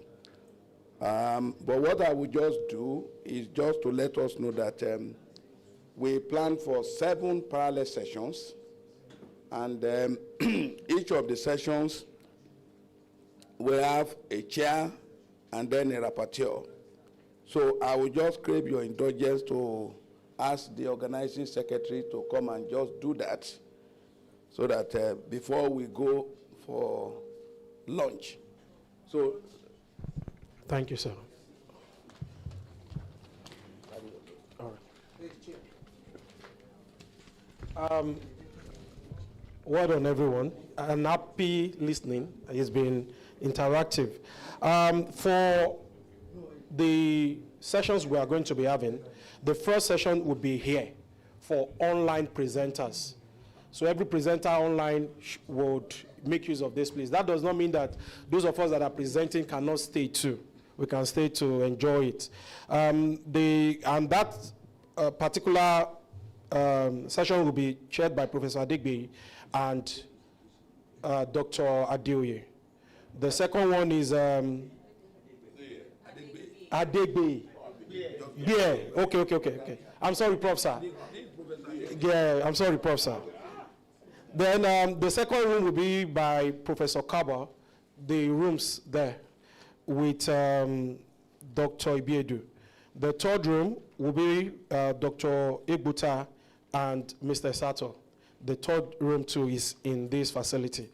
The fourth one is UBA, Professor Akpa and Dr. Bamidele. The fifth one is the marketing lab at BBS. We'll be having Professor Shweton and Dr. Dugo. For the accounting lab, still there, we'll be having Professor Duyoyi and Dr. Wankwere. And for C302, just opposite the departmental office, we have Professor Ono and Dr. David Tobete. Now, the next question is, who are those that will be here? Please, are we online yet? Still online? All right, thank you. For everyone that I've indicated and I've shared the link with, please, I won't make mention of your papers. You would have to stay. Help us appreciate these 3 eminent and erudite scholars for giving us their time and for staying this length of time with us, please. Thank you so very much, distinguished LOC Chair. Words indeed cannot be enough to appreciate our eminent keynote speaker, guest presenter, lead paper presenter for making, and above all, the erudity of your presentations that has really impacted the audience. Even those online were appreciating all of you, the 3 of you. So can we put our hands together to show our appreciation? And we wish you safe trip back to your destinations and the blessings of God to continue to attend all your endeavors. Thank you, and thank you. Let's appreciate them one more time. Thank you, sir. Oh, okay, prayer has been appointed. Just, Professor.